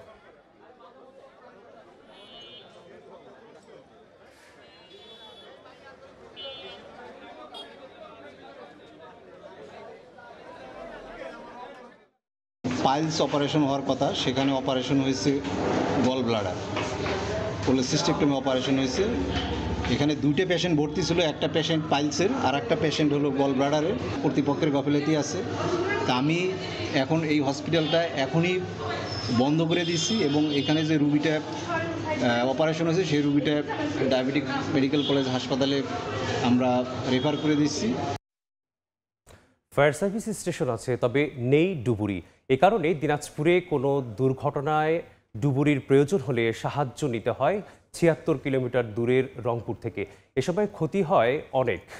দ্রুত সংকট সমাধানের দাবি এলাকাবাসীর। আর কর্তৃপক্ষ বলছে, ডুবুরি ইউনিট চেয়ে ঊর্ধ্বতন মহলে চিঠি দেয়া হলেও মেলেনি কোনো সমাধান। গোলাম নবী দুলালের পাঠানো তথ্য ও মঞ্জিত আলম শিমুলের ছবি নিয়ে রিপোর্ট। দিনাজপুরের ১৩টি উপজেলাতেই ফায়ার সার্ভিস ও সিভিল ডিফেন্স স্টেশন রয়েছে। এর মধ্যে দিনাজপুর স্টেশনটি এ শ্রেণীভুক্ত। আগুন নির্বাপক, পরিদর্শন এবং ফায়ার অ্যাম্বুলেন্স সহ মোট ৬টি গাড়ি থাকলেও নেই ডুবুরি ইউনিট। জেলায় কোনো দুর্ঘটনায় ডুবুরির প্রয়োজন হলে রংপুর ফায়ার স্টেশন থেকে আনতে হয়। এতে দুর্ঘটনায় জানমালের ক্ষয়ক্ষতি বেড়ে যায়। এ বিষয়ে দ্রুত ব্যবস্থা নেওয়ার দাবি এলাকাবাসীর। আমরা ডুবারও পাই না, বাইরে থেকে আমাদেরকে ডুবারও আনতে হয়। ডুবুরি দলের অভাবের কারণে বিভিন্ন জলাশয়, বিভিন্ন পুকুর, বিভিন্ন নদী নালায় আজ বাচ্চা কাচ্চা বড়রাই ডুবে মারা যাচ্ছে। কেউ যদি ডুবে যায়, ফায়ার সার্ভিসকে ফোন দিতে দিতে আস্তে আস্তে মনে করেন যে আপনার ওই একদিন লাগে যায়। অতি শীঘ্রই ডুবুরি দল নিযুক্ত করা হোক। কর্তৃপক্ষ বলছে, ডুবুরি ইউনিটের জন্য মন্ত্রণালয়ে প্রস্তাব দেওয়া হয়েছে, তারপরও মেলেনি কোনো পদায়ন। ডুবুরির অভাবের কারণে আমরা তাৎক্ষণিক তাদেরকে আমি সার্ভিস দিতে পারছি না। চিঠিপত্র দিয়েছে, আমরা আশা করি হয়তো বা আমরা পাবো। ফায়ার সার্ভিসের তথ্য মতে নদী এবং পুকুরে ডুবে গত ৬ মাসে দিনাজপুরে ২৭ জন মানুষ মারা গেছেন। সময় সংবাদ, দিনাজপুর। মুন্সিগঞ্জের ধলাগাঁও হাটে আলু আর পেঁপে ছাড়া সব সবজির দামই চড়া। সবজি বাজারের খবর জানতে সেখানে আছেন সহকর্মী নাসিরউদ্দিন উজ্জ্বল। সরাসরি যাচ্ছি তার কাছে। উজ্জ্বল,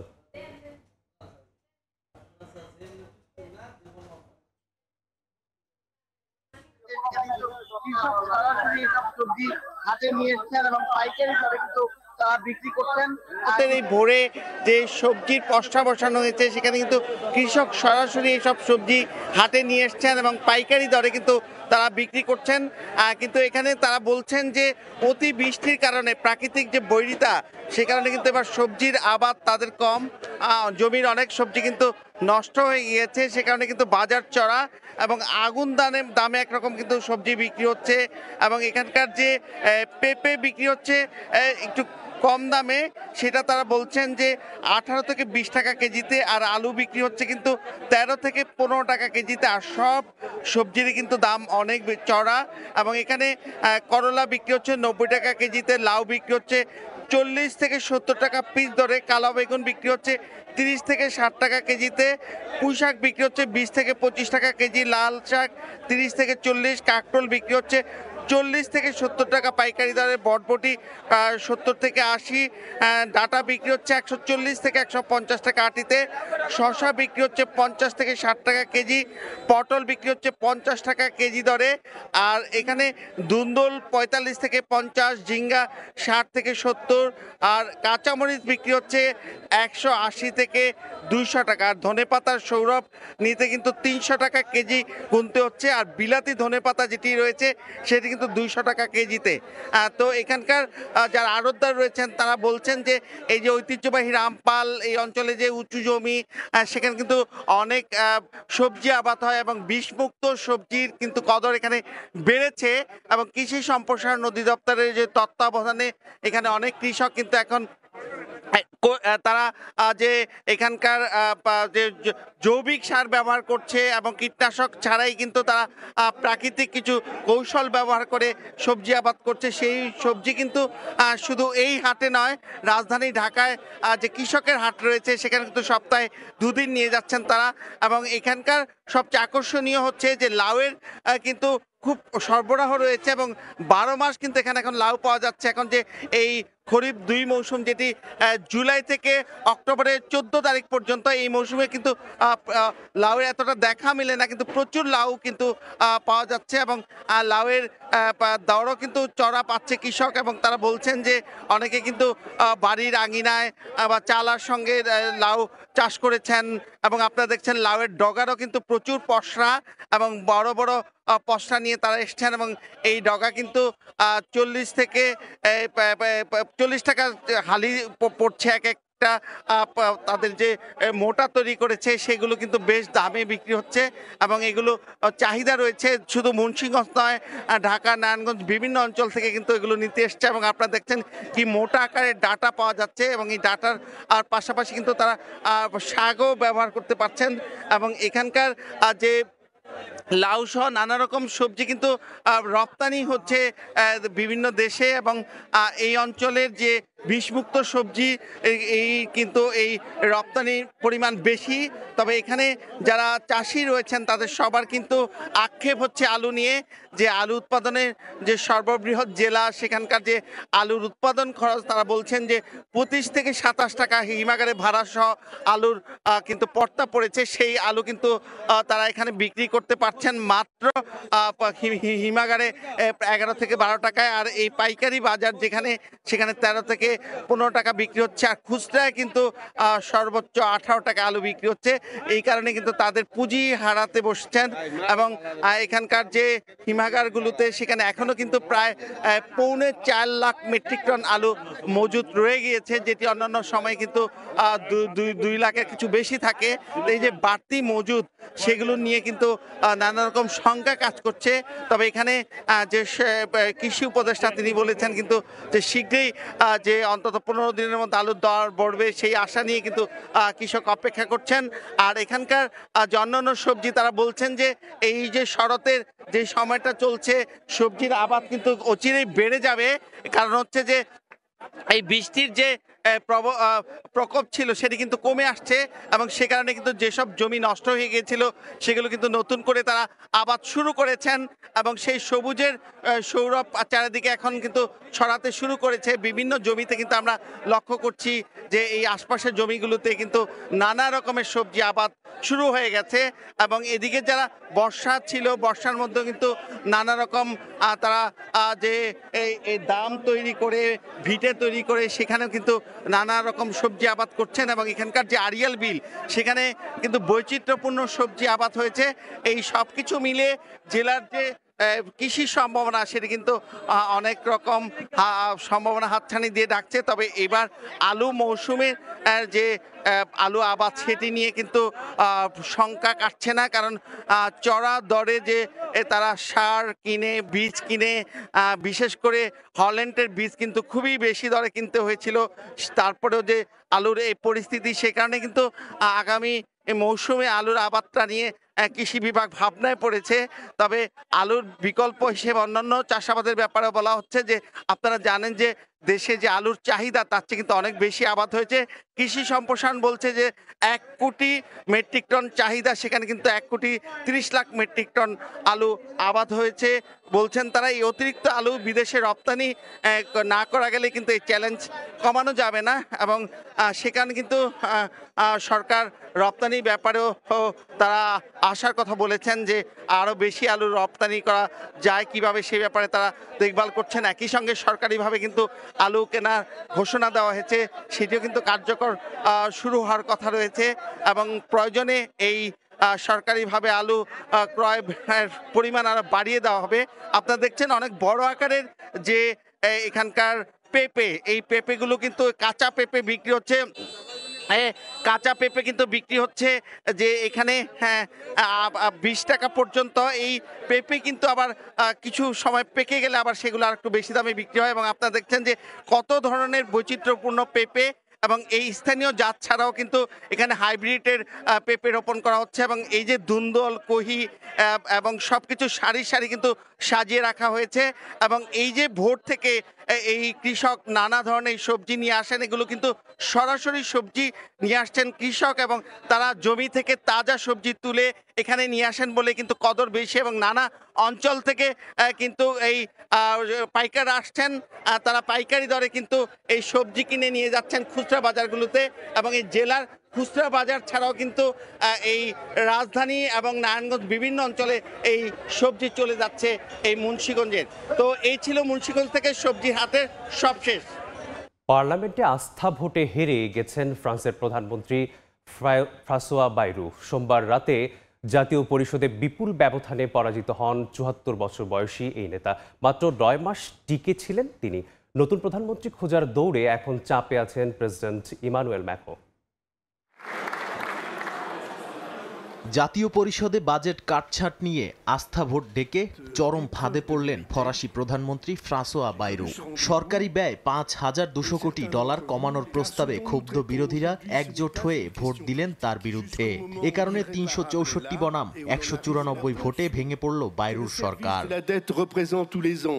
সংবিধান অনুযায়ী সরকারের পদত্যাগ করতে হবে প্রেসিডেন্টের কাছে। মঙ্গলবারই বাইরু ইমানুয়েল ম্যাখোর কাছে লিখিত পদত্যাগপত্র জমা দেবেন বলে জানানো হয়েছে। প্রেসিডেন্টের কার্যালয় থেকে জানানো হয়েছে কয়েকদিনের মধ্যেই নতুন প্রধানমন্ত্রী নিয়োগ দেবেন ম্যাখো। মাত্র ২ বছরের মধ্যে পঞ্চম প্রধানমন্ত্রী পাচ্ছে ফ্রান্স। এর আগে কনজারভেটিভ নেতা মিশেল বার্নিয়ে টিকেছিলেন মাত্র ৩ মাস। এবার মধ্যপন্থা বাইরুও বিদায় নিচ্ছেন ৯ মাসেই। বিশ্লেষকরা বলছেন ১৯৫৮ সালের পর এরকম রাজনৈতিক অচলাবস্থা ফ্রান্স আর দেখেনি। তবে প্রশ্ন রয়ে গেছে কে হবেন নতুন প্রধানমন্ত্রী। আলোচনায় এগিয়ে আছেন প্রতিরক্ষা মন্ত্রী সেবাস্তিয়ান লেকর্নু, শ্রমমন্ত্রী ক্যাথরিন ভোত্রিন আর অর্থমন্ত্রী এরিক লম্বার। কিন্তু ফ্রান্সের চরম ডানপন্থী নেতা মেরিন লে পেন চাইছেন আগাম নির্বাচন। অন্যদিকে বামপন্থীরা চাইছেন নীতির পরিবর্তন।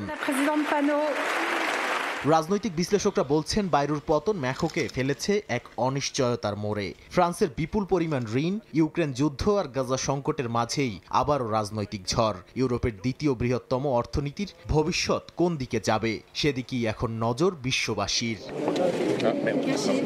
নাদিম মারজান, সময় সংবাদ।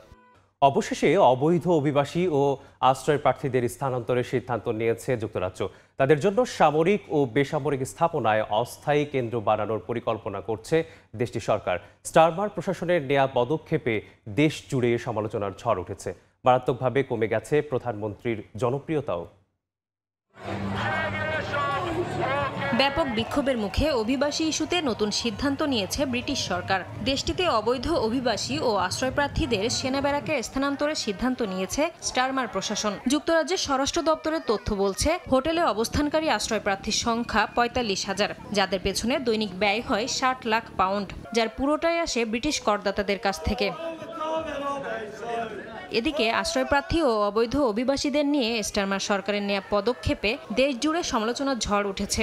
সরকার ব্রিটিশ জনগণের নিরাপত্তা চেয়ে অভিবাসীদের অধিকারে বেশি গুরুত্ব দিচ্ছে বলে অভিযোগ তুলেছে বিরোধীরা। জনমত জরিপে দেখা গেছে অভিবাসন ইস্যুতে স্টারমারের জনপ্রিয়তাও মারাত্মকভাবে কমে গেছে। গত জুলাই মাসে এপিং শহরে অভিবাসীদের একটি হোটেলে থাকা 14 বছর বয়সী এক কিশোরীকে যৌন হয়রানির ঘটনায় এ বিক্ষোভের সূত্রপাত ঘটে। একই সঙ্গে ব্রিটেনের অর্থনৈতিক সংকটের মধ্যে অভিবাসীদের জন্য বড় আকারের ব্যয়ের খবরে ফুঁসে ওঠে সাধারণ জনগণ। হোটেলে আশ্রয় দেয়া ও সরকার থেকে তাদের ব্যয়ভার বহনের তীব্র প্রতিবাদ জানান তারা। এরই মধ্যে গেল শনিবার একদিনেই ইংলিশ চ্যানেল পাড়ি দিয়ে ব্রিটেনে 1000-এর বেশি অভিবাসী প্রবেশ করেছে বলে জানিয়েছে দেশটির স্বরাষ্ট্র দপ্তর। যাচাই বাছাই শেষে অবৈধদের দ্রুত নিজ দেশে ফেরত পাঠানো হবে বলেও জানানো হয়েছে। নাসরিন রুমি, সময় সংবাদ। চট্টগ্রাম বন্দর ঘিরে নতুন বিনিয়োগের সুযোগ তৈরি হচ্ছে বলে মত দিয়েছে প্রবাসী ব্যবসায়ীরা। লন্ডনে বিবিসিসিআই আয়োজিত মতবিনিময় সভায় তারা চট্টগ্রাম ও কক্সবাজারকে ভবিষ্যৎ বিনিয়োগের গন্তব্য হিসেবে তুলে ধরেন। লন্ডন বাংলাদেশ বিজনেস নেটওয়ার্কিং এর অংশ হিসেবে বিবিসিআই লন্ডন রিজিয়নের প্রধান কার্যালয়ে অনুষ্ঠিত মতবিনিময় সভায় আশরিয়া গ্রুপের ব্যবস্থাপনা পরিচালক আক্কাস উদ্দিন সহ সংগঠনের নেতারা উপস্থিত ছিলেন। তারা জানান, সম্প্রতি বাণিজ্য চুক্তি ও ব্যবসায়ী সম্মেলনের ফলে চট্টগ্রাম ও কক্সবাজারের নতুন সম্ভাবনা তৈরি হয়েছে। এ সময় উপস্থিত ছিলেন বিবিসিসিআই এর প্রেসিডেন্ট মনির আহমেদ, সেক্রেটারি জেনারেল তোফাজ্জল আলম, সাবেক প্রেসিডেন্ট বশির আহমেদ, বিইএম আনোয়ার সহ অন্যান্য নেতৃত্ববৃন্দ।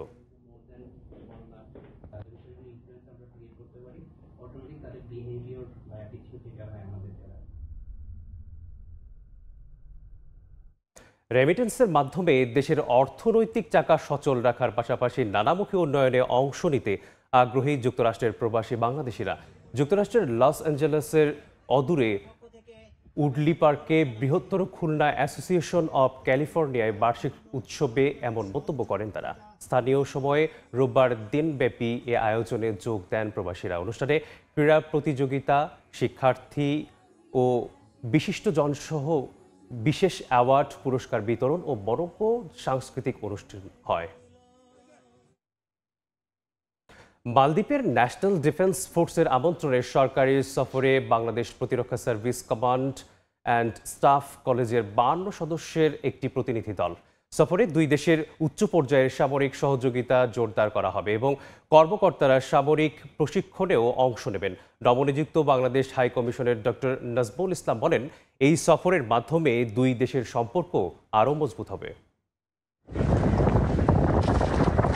গত 6 সেপ্টেম্বর থেকে মালদ্বীপে 7 দিনের সরকারি সফরে রয়েছেন বাংলাদেশের প্রতিরক্ষা সার্ভিস কমান্ড অ্যান্ড স্টাফ কলেজের 52 সদস্যের প্রতিনিধি দল। সফরে তারা মালদ্বীপ ন্যাশনাল ডিফেন্স ফোর্সের সদর দপ্তর পরিদর্শন করবেন এবং দেশটির সামরিক ও বেসামরিক শীর্ষ নেতাদের সঙ্গে একাধিক বৈঠক করবেন। সফররত প্রতিনিধি দলের 3 বাহিনীর ঊর্ধ্বতন কর্মকর্তারা স্থানীয় সময় সোমবার মালদ্বীপে নবনিযুক্ত high commissioner doctor Mohammad Nazmul ইসলামের সঙ্গে সৌজন্য সাক্ষাৎ করেন। বৈঠকে দুই দেশের দ্বিপাক্ষিক ও সামরিক সম্পর্ক আরো গভীর করার বিষয়ে আলোচনা হয়। এ সময় Bangladesh high commissioner doctor Mohammad Nazmul Islam বলেন, এই সফরের মাধ্যমে শুধুমাত্র সামরিক সম্পর্ক নয়, বরং বাংলাদেশের এবং মালদ্বীপের মধ্যেকার বন্ধুত্বপূর্ণ কূটনৈতিক সম্পর্ক আরো জোরদার হবে। একই দিনে দুই দেশের উচ্চ পর্যায়ের সামরিক কর্মকর্তাদের জন্য স্থানীয় একটি অভিজাত রেস্টুরেন্টে মধ্যাহ্নভোজের আয়োজন করা হয়। এ সময় প্রতিরক্ষা সহযোগিতা বৃদ্ধি এবং উভয় দেশের প্রতিরক্ষা বাহিনীর মধ্যে বিভিন্ন পর্যায়ে যোগাযোগ বাড়ানোর বিষয়েও আলোচনা হয়। সময় সংবাদ, মালদ্বীপ। কুয়েত প্রবাসীদের জন্য সুখবর দিল বিমান বাংলাদেশ এয়ারলাইন্স। স্বল্প সময়ে ঢাকায় বিরতি নিয়ে সরাসরি চট্টগ্রাম ভ্রমণ সহ বিশেষ ছাড়ের ঘোষণা দিয়েছে বিমান সংস্থাটি।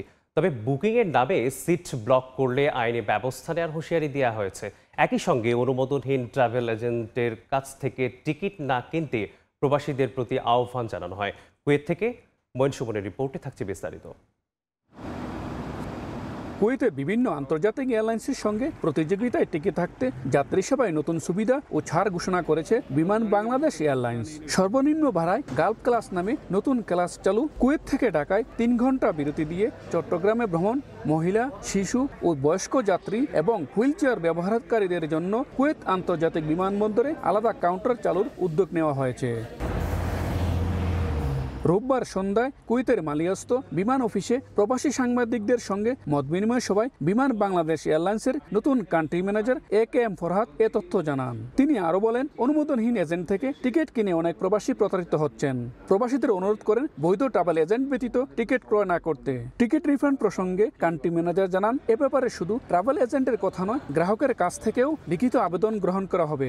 বুকিং এর নামে সিট ব্লকের প্রমাণ পেলে তাদের বিরুদ্ধে প্রচলিত আইনে ব্যবস্থা নেবেন বলে হুঁশিয়ারি করেন। কোনো প্যাসেঞ্জার নোটিফিকেশন ছাড়া এবং তার অ্যাপ্লিকেশন ছাড়া কেউ যেন কোনো টিকিট রিফান্ড করতে না পারে এবং সমস্ত ট্রাভেল এজেন্সি, কুয়েতের যত ট্রাভেল এজেন্সি আছে প্রত্যেককে নোটিফিকেশন দেওয়া হয়েছে যাতে কোনো travel agency without passenger notification এবং অ্যাপ্লিকেশন ছাড়া কোনো টিকিট রিফান্ড করতে পারবে না। এবং যদি কোনো কারণে এই ধরনের নিয়মের ব্যত্যয় ঘটে থাকে তাদের বিরুদ্ধে আমরা প্রচলিত নিয়ম মোতাবেক ব্যবস্থা গ্রহণ করব। নতুন করে অতিরিক্ত ব্যাগেজ সুবিধার মূল্যও নির্ধারণ করেছে সংস্থাটি। এখন থেকে একজন যাত্রী 5 কেজি ব্যাগেজের জন্য 15 দিনার, 10 কেজির জন্য 20 দিনার এবং 23 কেজির জন্য 33 দিনার অতিরিক্ত ব্যাগেজ সুবিধা পাবেন। কুয়েত প্রবাসীদের যাতায়াত সহজ করতে বিমানের নতুন এই উদ্যোগ ইতিবাচক সাড়া ফেলবে বলেই আশা করছেন সংশ্লিষ্টরা। মঈন সুমন, সময় সংবাদ, কুয়েত। শেষ মুহূর্তে অনুশীলন বাতিল করে আবুধাবির গরম এড়ালো বাংলাদেশ দল।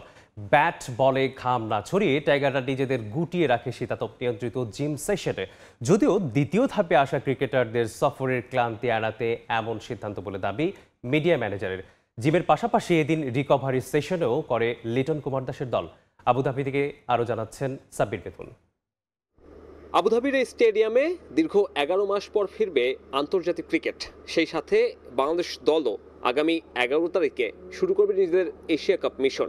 তবে আবুধাবির বর্তমান যে গরম, সেখানে একটা বড় প্রশ্ন থাকবে বাংলাদেশ দল এই তাপমাত্রার সাথে কিভাবে মানিয়ে নেবে।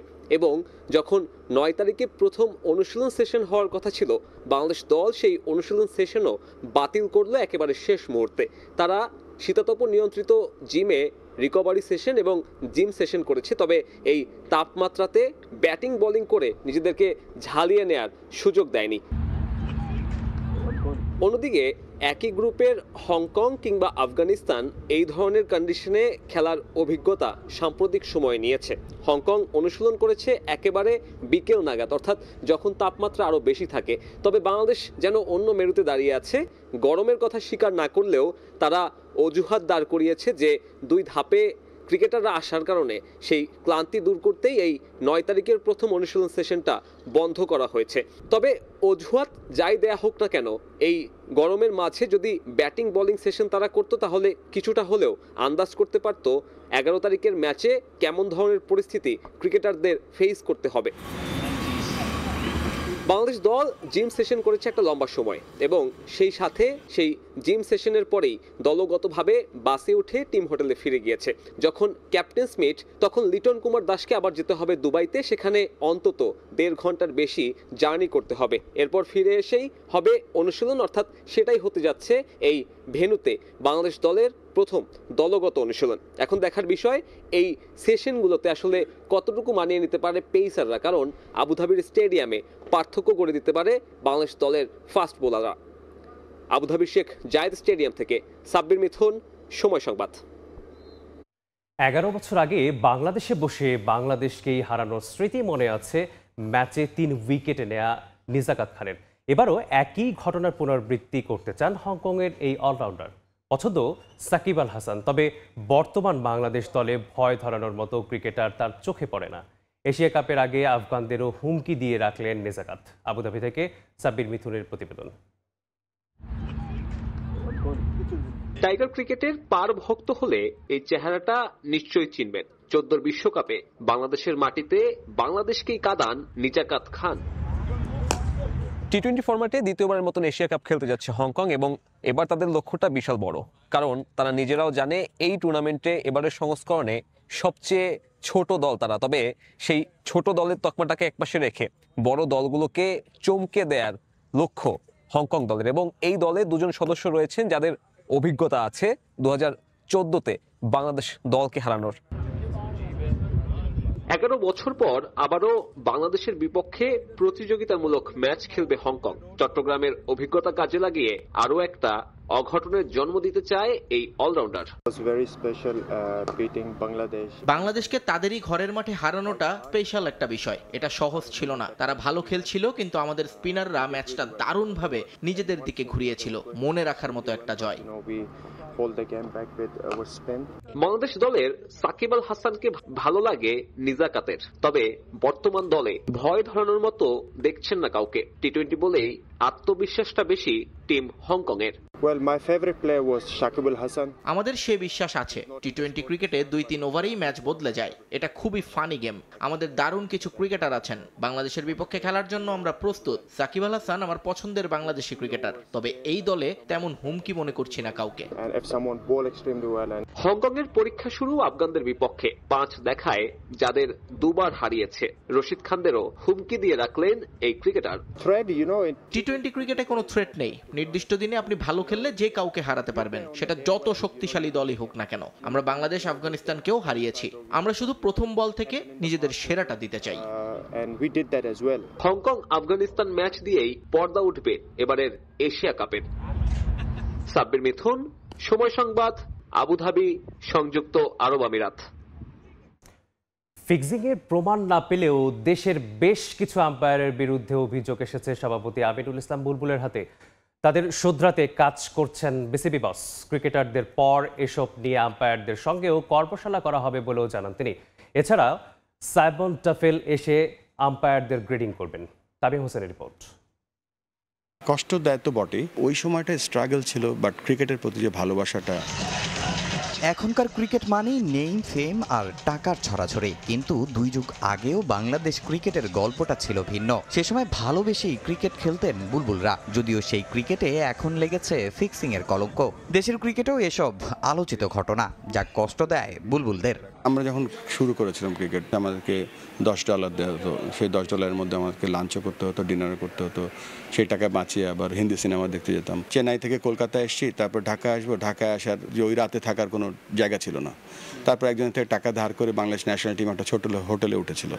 সো ওই সময়টা স্ট্রাগল ছিল, বাট ক্রিকেটের প্রতি যে ভালোবাসাটা, এখন যেখানে আছে ক্রিকেটটা, আমরা ওই সময় যে স্বপ্ন দেখতাম, স্বপ্ন থেকেও বেশি দূরে নিয়ে গেছে। মাঝখানে যেই আমাদের বেশ কিছু দুর্নাম হয়ে গেছে, সেগুলো সব ঝেড়ে দিয়ে আমরা যারা ভালো ভালো কাজ করেছিল, ক্রিকেটটা যেখানে যাওয়া উচিত, সেই লক্ষ্যে আমরা এগিয়ে চলেছি। শুধু ক্রিকেটাররাই নন, বিপিএল বা ডিপিএল এর মতো লিগে আম্পায়ারদের ভুল সিদ্ধান্ত নিয়েও শোনা যায় কানাঘুষা। অনেকের মনে জাগে ফিক্সিং এর শঙ্কা। তবে আম্পায়ারদের নিয়ে এ ধরনের অভিযোগের বিষয়টি বিশ্বাস না করলেও আমিনুল ইসলামের হাতে এসেছে বেশ কিছু রিপোর্ট।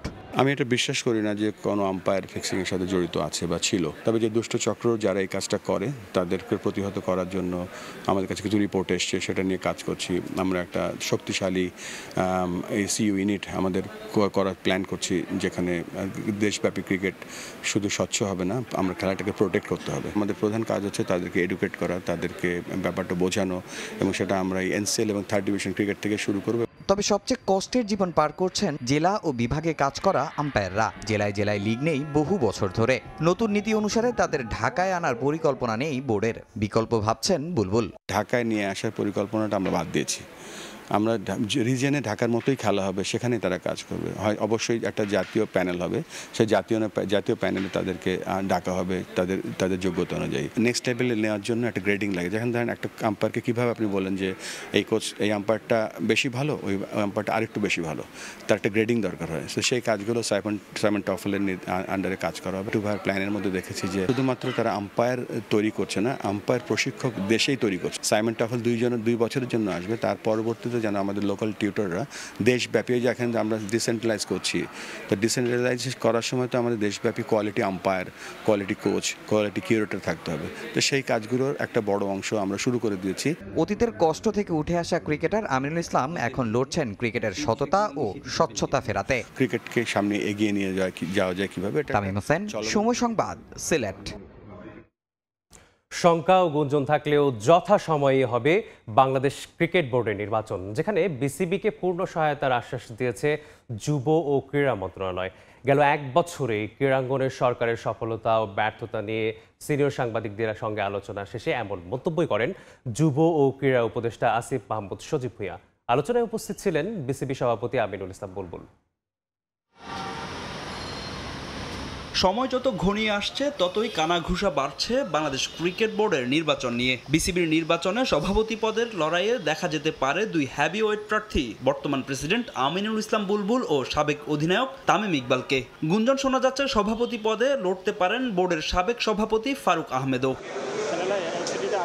তবে কিছুদিন আগে স্বরাষ্ট্র মন্ত্রণালয়ে এক চিঠি দেন বিসিবির বর্তমান সভাপতি আমিনুল ইসলাম বুলবুল। নির্বাচন থেকে সরে যেতে নাকি হুমকি পেয়েছেন দেশের ক্রিকেটের প্রথম টেস্ট সেঞ্চুরিয়ান। তবে যুব ও ক্রীড়া উপদেষ্টা বললেন শঙ্কা কিংবা গুঞ্জন যাই হোক বিসিবির নির্বাচন হবে যথাসময়ে। যেহেতু বিসিবি একটা স্বতন্ত্র সংস্থা, বিসিবি সকল সিদ্ধান্ত নেবে, তবে সরকারের পক্ষ থেকে আমাদের সর্বোচ্চ সহযোগিতা থাকবে যথাসময়ে বিসিবি নির্বাচন আয়োজন করার বিষয়ে।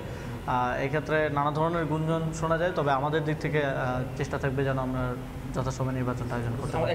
গেল এক বছরের ক্রীড়াঙ্গনে সরকারের সফলতা, ব্যর্থতা ও অপূর্ণতা নিয়ে সিনিয়র সাংবাদিকদের সঙ্গে আলোচনায় বসেন যুব ও ক্রীড়া উপদেষ্টা আসিফ মাহমুদ সজীব ভুঁইয়া, যেখানে আমন্ত্রণ জানানো হয় বিসিবি ও বাফুফে সভাপতিকেও।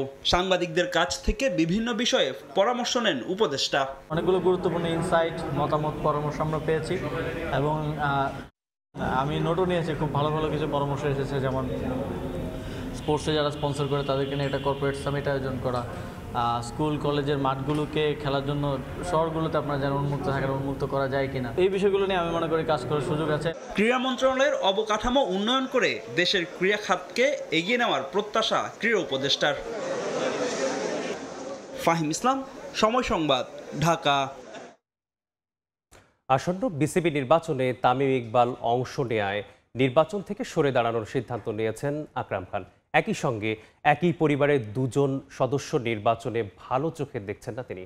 বিসিবি থেকে সম্মান নিয়েই বিদায় নিতে চান সাবেক এই অধিনায়ক।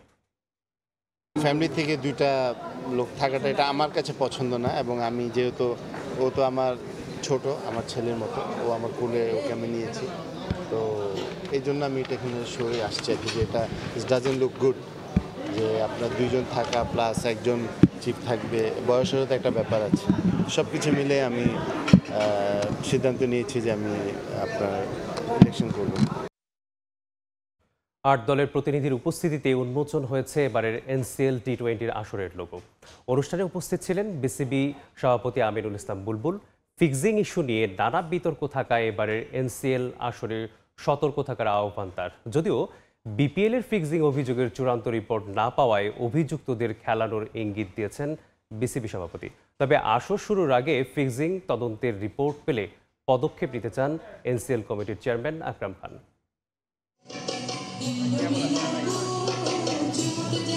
বিতর্কের মধ্য দিয়ে শুরু হলো জাতীয় ক্রিকেট লিগ 2024-25 আসরের আনুষ্ঠানিক যাত্রা।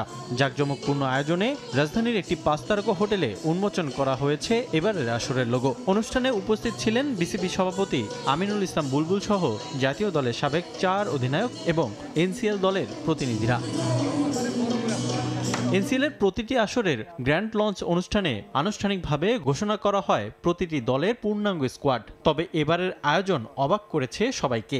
ঘোষণা আসেনি কোনো দলের স্কোয়াড এবং অধিনায়কের। উল্টো বিপিএল ফিক্সিং ইস্যুতে অভিযুক্ত সোহাগ গাজীর বরিশাল বিভাগের প্রতিনিধি হিসেবে উপস্থিতি বিতর্কের জন্ম দিয়েছে। তারপরও এবারের এনসিএল ফিক্সিং মুক্ত রাখার আশ্বাস বিসিবি সভাপতির। এই ইভেন্টটা আমরা একেবারে এতটাই ক্লিন করব যেন বাংলাদেশের এর পরে যত ইভেন্ট হবে কেউ কখনো বলতে পারবে না যে এই ম্যাচটা কোনো সন্দেহ ছিল বা কোনো সমস্যা ছিল। বিপিএল এর ফিক্সিং অভিযোগের প্রেক্ষিতে একটি তদন্ত কমিটি গঠন করেছে বিসিবি। তবে 7 তারিখের মধ্যে রিপোর্ট জমা দেওয়ার কথা থাকলেও তা সম্ভব হয়নি। তাই নতুন করে আরও একটি 3 সদস্যের কমিটি গঠন করছে ক্রিকেট বোর্ড, যেখানে থাকছেন একজন করে সাবেক বিচারপতি, আইনজীবী এবং সাবেক ক্রিকেটার। ফিক্সিং রোধের আশ্বাস দিলেও এনসিএল এ অভিযুক্ত ক্রিকেটারদের খেলানোর ইঙ্গিত দিয়েছেন আমিনুল ইসলাম বুলবুল। সন্দেহ বলে কিছু নেই এখানে, একেবারে কংক্রিট এভিডেন্স, কংক্রিট ইন্টারভিউ না পাওয়া পর্যন্ত কারো সম্বন্ধে কিছু বলা যাচ্ছে না। আর এটা আমি এক্সপার্টও না, এবং আমরা যে কমিটি করে দিয়েছি তারা আমাদের কাছে খুব তাড়াতাড়ি আরেকটা রিপোর্ট দিব, যে রিপোর্টের ভিত্তিতে আমরা অ্যাকশনে যেতে পারবো। তবে আসর শুরুর আগে ফিক্সিং তদন্তের রিপোর্ট পেলে পদক্ষেপ নিতে চান এনসিএল কমিটির চেয়ারম্যান আকরাম খান। 14 তারিখ খেলা আছে, তার আগে যদি রিপোর্টটা আমাদের কাছে চলে আসে বা সিলেক্টরদের কাছে যদি মেসেজটা যায় তাহলে ডেফিনেটলি কোনো অ্যাকশন তো নেবে। আগামী 14 সেপ্টেম্বর মাঠে গড়াবে এনসিএল টি-20-র দ্বিতীয় আসরের প্রথম ম্যাচ। আমাদের খেলা যত বাড়বে আমাদের জন্য আরও অপরচুনিটিস বাড়বে, আরও আমাদের আর কি পারফরমেন্স করার সুযোগ বাড়বে। এই ধরনের টুর্নামেন্ট আমাদের অনেক হেল্প করে, কারণ যেহেতু এটার পরে কিন্তু আমাদের বিপিএলটা স্টার্ট হয়, তো এর আগে প্রিপারেশনের জন্য কিন্তু এই ধরনের টুর্নামেন্ট আমাদের ডোমেস্টিক প্লেয়ারদের জন্য অনেক বড় একটা অপরচুনিটি। তো রিফাতুল ইসলাম মিরন, সময় সংবাদ, ঢাকা। নানা শঙ্কা আর বিতর্ককে পেছনে ফেলে অবশেষে পর্দা উঠছে এশিয়া কাপের। আবুধাবিতে মঙ্গলবার রাত 8:30টায় আফগানিস্তান হংকং ম্যাচ দিয়ে মাঠে গড়াচ্ছে 17তম আসর। মতো 8 দল নিয়ে অনুষ্ঠিত হচ্ছে এশিয়ানের শ্রেষ্ঠত্বের লড়াই। তবে ভারত পাকিস্তান দ্বৈরথ ঘিরে উত্তেজনা তুঙ্গে। আসরের ফাইনাল হবে 28 সেপ্টেম্বর।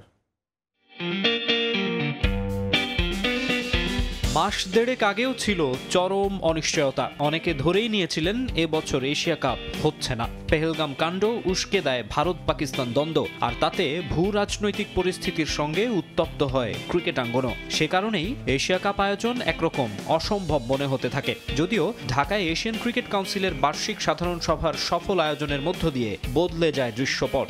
এসিসি জানিয়ে দেয় 9 থেকে 28 সেপ্টেম্বর অনুষ্ঠিত হবে এশিয়া কাপ। এরপর থেকেই দলগুলোর প্রস্তুতি শুরু। ভারতীয় ক্রিকেট বোর্ড হোস্ট হলেও সংযুক্ত আরব আমিরাতে হচ্ছে আসর। বছরের এই সময়ে সেখানকার অসহনীয় গরমে খেলার চ্যালেঞ্জ নিতে হবে প্রতিটি দলকে। সে হিসেবে ত্রিদেশীয় সিরিজ খেলা পাকিস্তান, আফগানিস্তান আর স্বাগতিক আমিরাতি ক্রিকেটাররা অন্য দলগুলোর তুলনায় কিছুটা হলেও এগিয়ে থাকবে। সবশেষ 2023 সালে পাকিস্তান ও শ্রীলঙ্কায় হাইব্রিড মডেলে অনুষ্ঠিত হয়েছিল এশিয়া কাপ। সেবার শিরোপা জেতে আসরের সফলতম দল ভারত। টি20 ফরম্যাটে অনুষ্ঠিত 2 এশিয়া কাপের প্রথম চ্যাম্পিয়নও মেন ইন ব্লু, যদিও সংক্ষিপ্ত সংস্করণের আসরের বর্তমান চ্যাম্পিয়ন লঙ্কানরা। 3 বছর পর আবারও টি20 ফরম্যাটে হচ্ছে এশিয়ান শ্রেষ্ঠত্বের লড়াই। প্রথমবারের মতো দল সংখ্যা 8টি। গ্রুপ এ তে ভারত পাকিস্তান ছাড়াও রয়েছে সংযুক্ত আরব আমিরাত ও ওমান, আর গ্রুপ বি তে বাংলাদেশের প্রতিপক্ষ শ্রীলঙ্কা, আফগানিস্তান ও হংকং। মোট 19 ম্যাচ অনুষ্ঠিত হবে 2 ভেন্যুতে, দুবাই আন্তর্জাতিক স্টেডিয়াম আর আবুধাবির শেখ জায়েদ স্টেডিয়াম। ভারত পাকিস্তান ম্যাচ নিয়ে আলোচনা তুঙ্গে। 14 সেপ্টেম্বর গ্রুপ পর্বের লড়াইয়ে মুখোমুখি হবে দু দল। সুপার 4-এও সুপার ক্লাসিকো উপভোগের সুযোগ পেতে পারেন ক্রিকেট প্রেমীরা। এখন পর্যন্ত সর্বোচ্চ 8 বার শিরোপা জিতেছে ভারত, 6 বার শ্রীলঙ্কা আর 2 বার জিতেছে পাকিস্তান। সাফল্যের মুকুটে নতুন পালক যোগ করতে চাইবে তারা। বড় স্বপ্ন দেখছে বাংলাদেশ, আফগানিস্তানও। চ্যাম্পিয়ন্স ট্রফির পর একই বছর এশিয়া কাপ হচ্ছে আরব আমিরাতে। এসিসি ও হোস্ট বিসিসিআই এর পাশাপাশি এমিরেটস ক্রিকেট বোর্ডের জন্য ব্যাপারটা বেশ ইতিবাচক। মাকসুম আলম খান, সময় সংবাদ। নির্মাণ কাজ শেষ হওয়ার 2 বছর পার হলেও রংপুর বিভাগীয় মহিলা ক্রীড়া কমপ্লেক্স পড়ে আছে অবহেলায়। দীর্ঘ সময়ে নিয়োগ দেওয়া হয়নি জনবল। সাজানো গোছানো জিমের দামি সরঞ্জামে পড়ে আছে ধুলার আস্তরণে। যত্রতত্র পড়ে আছে শ্যাওলা, ভবনে ধরেছে ফাটল। এতে ক্ষোভ জানিয়েছেন ক্রীড়াবিদরা। আর বরাবরের মতো দায়সারা উত্তরে আটকে আছে সংশ্লিষ্ট কর্তৃপক্ষ। শাকিল মাহমুদের ক্যামেরায় বিস্তারিত জানাচ্ছেন রেদওয়ান হিমেল। রংপুর অঞ্চলে খেলাধুলার প্রসারে 2017 সালে 10 একর জমির উপর ক্রীড়া কমপ্লেক্স নির্মাণের উদ্যোগ নেয় জাতীয় ক্রীড়া পরিষদ। 2023-এর ডিসেম্বরে শেষ হয় এর নির্মাণ কাজ, কিন্তু এখন পর্যন্ত এই কমপ্লেক্সে পড়েনি ক্রীড়াবিদদের পদচারণা। সময়ের ব্যবধানে এটি পরিণত হয়েছে গোচরণ ভূমিতে। বিশাল খেলার মাঠ, ইনডোর, হোস্টেল, অফিস ও কনফারেন্স রুম থাকলেও নিয়োগ হয়নি কোনো জনবল। রাস্তায় দাঁড়িয়ে ভবনগুলো দেখা গেলেও ভেতরে কেবলই শূন্যতা। চাক বেঁধেছে মৌমাছি। ব্যবহার না করায় ইনডোর ও জিমনেশিয়ামের কোটি টাকার সরঞ্জাম নষ্ট হয়ে পড়ে আছে। ক্রীড়াবিদরা বলছেন সরকারের কোটি টাকা খরচ শুধুই অপচয়। অনেকদিন থেকে এটা পড়ে আছে, তো কোনো কাজকর্ম নাই। ধান টান শুকাই বাইরে। দীর্ঘ 9 বছর পর একটা দিনও আমরা খালি একদিন শুধু খেলা দেখছি, রংপুর আর লালমনিরহাটে। তাছাড়া কোনোদিন খেলা হয় নাই। পরিত্যক্ত অবস্থায় আছে, সবকিছু নষ্ট হয়ে যাচ্ছে। অনেক বড় একটা ইনডোর টাইপেরও আছে, মেয়েদের থাকার ব্যবস্থা আছে।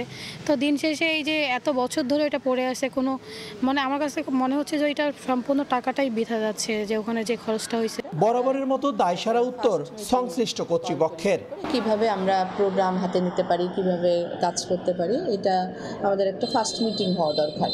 আমরা আশা করছি 2য় সপ্তাহে আমরা একটা মিটিং কল করতে পারি। মিটিং কল করে আমরা কিভাবে কাজ করা যায়, এই এলাকার মেয়েদের জন্য কিভাবে প্রোগ্রামগুলো নেওয়া যায়, এটা আমরা হাতে নিব। রংপুর বিভাগীয় মহিলা ক্রীড়া কমপ্লেক্সটি নির্মাণে ব্যয় হয়েছে 38 কোটি টাকা। প্রথমেই কমপ্লেক্সটির দৃষ্টিনন্দন এই চেহারা দেখে যে কারো চোখ আটকে যেতে পারে। কোটি কোটি টাকা ব্যয়ে নির্মিত এই মহিলা কমপ্লেক্সটির বেহাল দশা।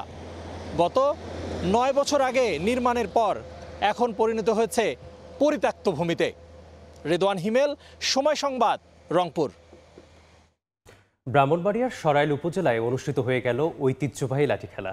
এ সময় লাঠিয়ালদের নান্দনিক ছন্দ আর আনন্দে মেতে ওঠেন দর্শকরা।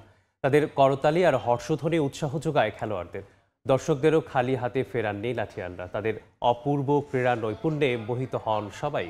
ব্রাহ্মণবাড়িয়া থেকে হৃদয় পালের ক্যামেরায় উজ্জ্বল চক্রবর্তী রিপোর্ট। শরতের এই পরন্ত সন্ধ্যায় ব্রাহ্মণবাড়িয়া সরাইল উপজেলার চুন্টা গ্রামের স্কুল মাঠ যেন মানুষের সমুদ্র। হাজারো দর্শকের হর্ষধ্বনি আর করতালিতে উজ্জীবিত এক একজন লাঠিয়াল দেখাতে থাকেন তাদের নৈপুণ্য। খেলোয়াড়দের এক একটি কসরত যেন প্রাণ ফিরে আসে স্কুল মাঠের জনসমুদ্রে। দীর্ঘদিন পর এমন আয়োজনে খুশি এলাকাবাসী। গ্রাম বাংলার ঐতিহ্যবাহী বিভিন্ন খেলা আয়োজনের মধ্য দিয়ে হারানো ঐতিহ্য সংরক্ষণের দাবি তাদের। আর এইসব খেলা টিকিয়ে রাখতে সরকারি পৃষ্ঠপোষকতার প্রয়োজন বলে জানালেন লাঠিয়ালরা। লাঠি খেলা একটা ঐতিহ্যবাহী খেলা, আমরা সব সময় চাই আমরা এই খেলাগুলো দেখতে। খুবই ভালো লাগে, এটা আমাদের ঐতিহ্যবাহী খেলা। গত 50 বছর যাবত আমরা উপভোগ করে আসছি। আমার দাদাও খেলছে, আমার আব্বা বাপসা দুই ভাই খেলছে, আমরাও দুই ভাই খেলি। সবার কাছে দাবি এই খেলাটা যে আমরা অনুভব করতে পারি বা সবার মন যে জয় করতে পারি, এইটাই আমাদের কাছে প্রত্যাশা। এই পুরো আয়োজনে প্রধান অতিথি হিসেবে উপস্থিত ছিলেন বাংলাদেশ জাতীয়তাবাদী দলের কেন্দ্রীয় নির্বাহী কমিটির সহ আন্তর্জাতিক বিষয়ক সম্পাদক ব্যারিস্টার রুমিন ফারহানা। মানুষকে নির্বাচনের আমেজের মধ্যে নিয়ে আসতে গ্রামগঞ্জে এমন আয়োজনের কোনো বিকল্প নেই বলে মন্তব্য তার। লাঠি খেলার মধ্যে দিয়ে আমরা আমাদের নির্বাচনের যে নতুন একটা উৎসব আমেজ সেটাকে নিয়ে আসলাম। এরপরে হয়তো বিভিন্ন জায়গায় নৌকা বাইচ হবে, শীতকাল আসছে, সেখানে গানের আসর হবে। আর হারিয়ে যাওয়া খেলাটি টিকিয়ে রাখার পাশাপাশি যুব সমাজকে মাদকের করাল গ্লাস থেকে ফিরিয়ে আনার জন্য এই প্রয়াস বলে জানিয়েছেন আয়োজকরা। ক্রীড়া মন্ত্রণালয় বা ক্রীড়ার ইয়াতে যারা আছে তারা যদি আমাদেরকে ওইরকম সহযোগিতা করে, আমরা এই খেলাকে আরো দূর প্রসারিত করতে পারবো। খেলায় 5টি ইভেন্টে অন্তত 20 জন খেলোয়াড় অংশগ্রহণ করেছেন। উজ্জ্বল চক্রবর্তী, সময় সংবাদ, ব্রাহ্মণবাড়িয়া। এই পর্যায়ে শীর্ষ সংবাদগুলো জানিয়ে দিচ্ছি আরেকবার। 6 বছর পর ডাকসু নির্বাচনের ভোট গ্রহণ কিছুক্ষণ পর। ভোট উৎসবের অপেক্ষায় শিক্ষার্থীরা। প্রস্তুত কেন্দ্র, নিরাপত্তায় মাঠে থাকবে র্যাব, পুলিশ, বিজিবি। গণতান্ত্রিক যাত্রা ব্যাহতের চেষ্টায় কেউ জনগণের কথা না শুনলে অরাজক পরিস্থিতি তৈরির শঙ্কা তারেক রহমানের। জীবন বাজি রেখে দেশ বিরোধী ষড়যন্ত্র রুখে দেওয়ার আহ্বান। ঝড় বন্যায় মোবাইল নেটওয়ার্ক সচল রাখার উদ্যোগ সরকারের। দুর্যোগপ্রবণ এলাকায় মোবাইল টাওয়ারের বিদ্যুৎ সরবরাহে কেনা হচ্ছে 2000 জেনারেটর। কাজ দ্রুত শুরুর তাগিদ। সিলেটে এক কৃষককে বালু লুটকারী সাজিয়ে 10 দিনের কারাদণ্ডাদেশের অভিযোগ। পরিচয় যাচাই করা হয়নি, দাবি ভুক্তভোগীর। সত্যতা পেলে ইউএনের বিরুদ্ধে ব্যবস্থা নেওয়ার আশ্বাস।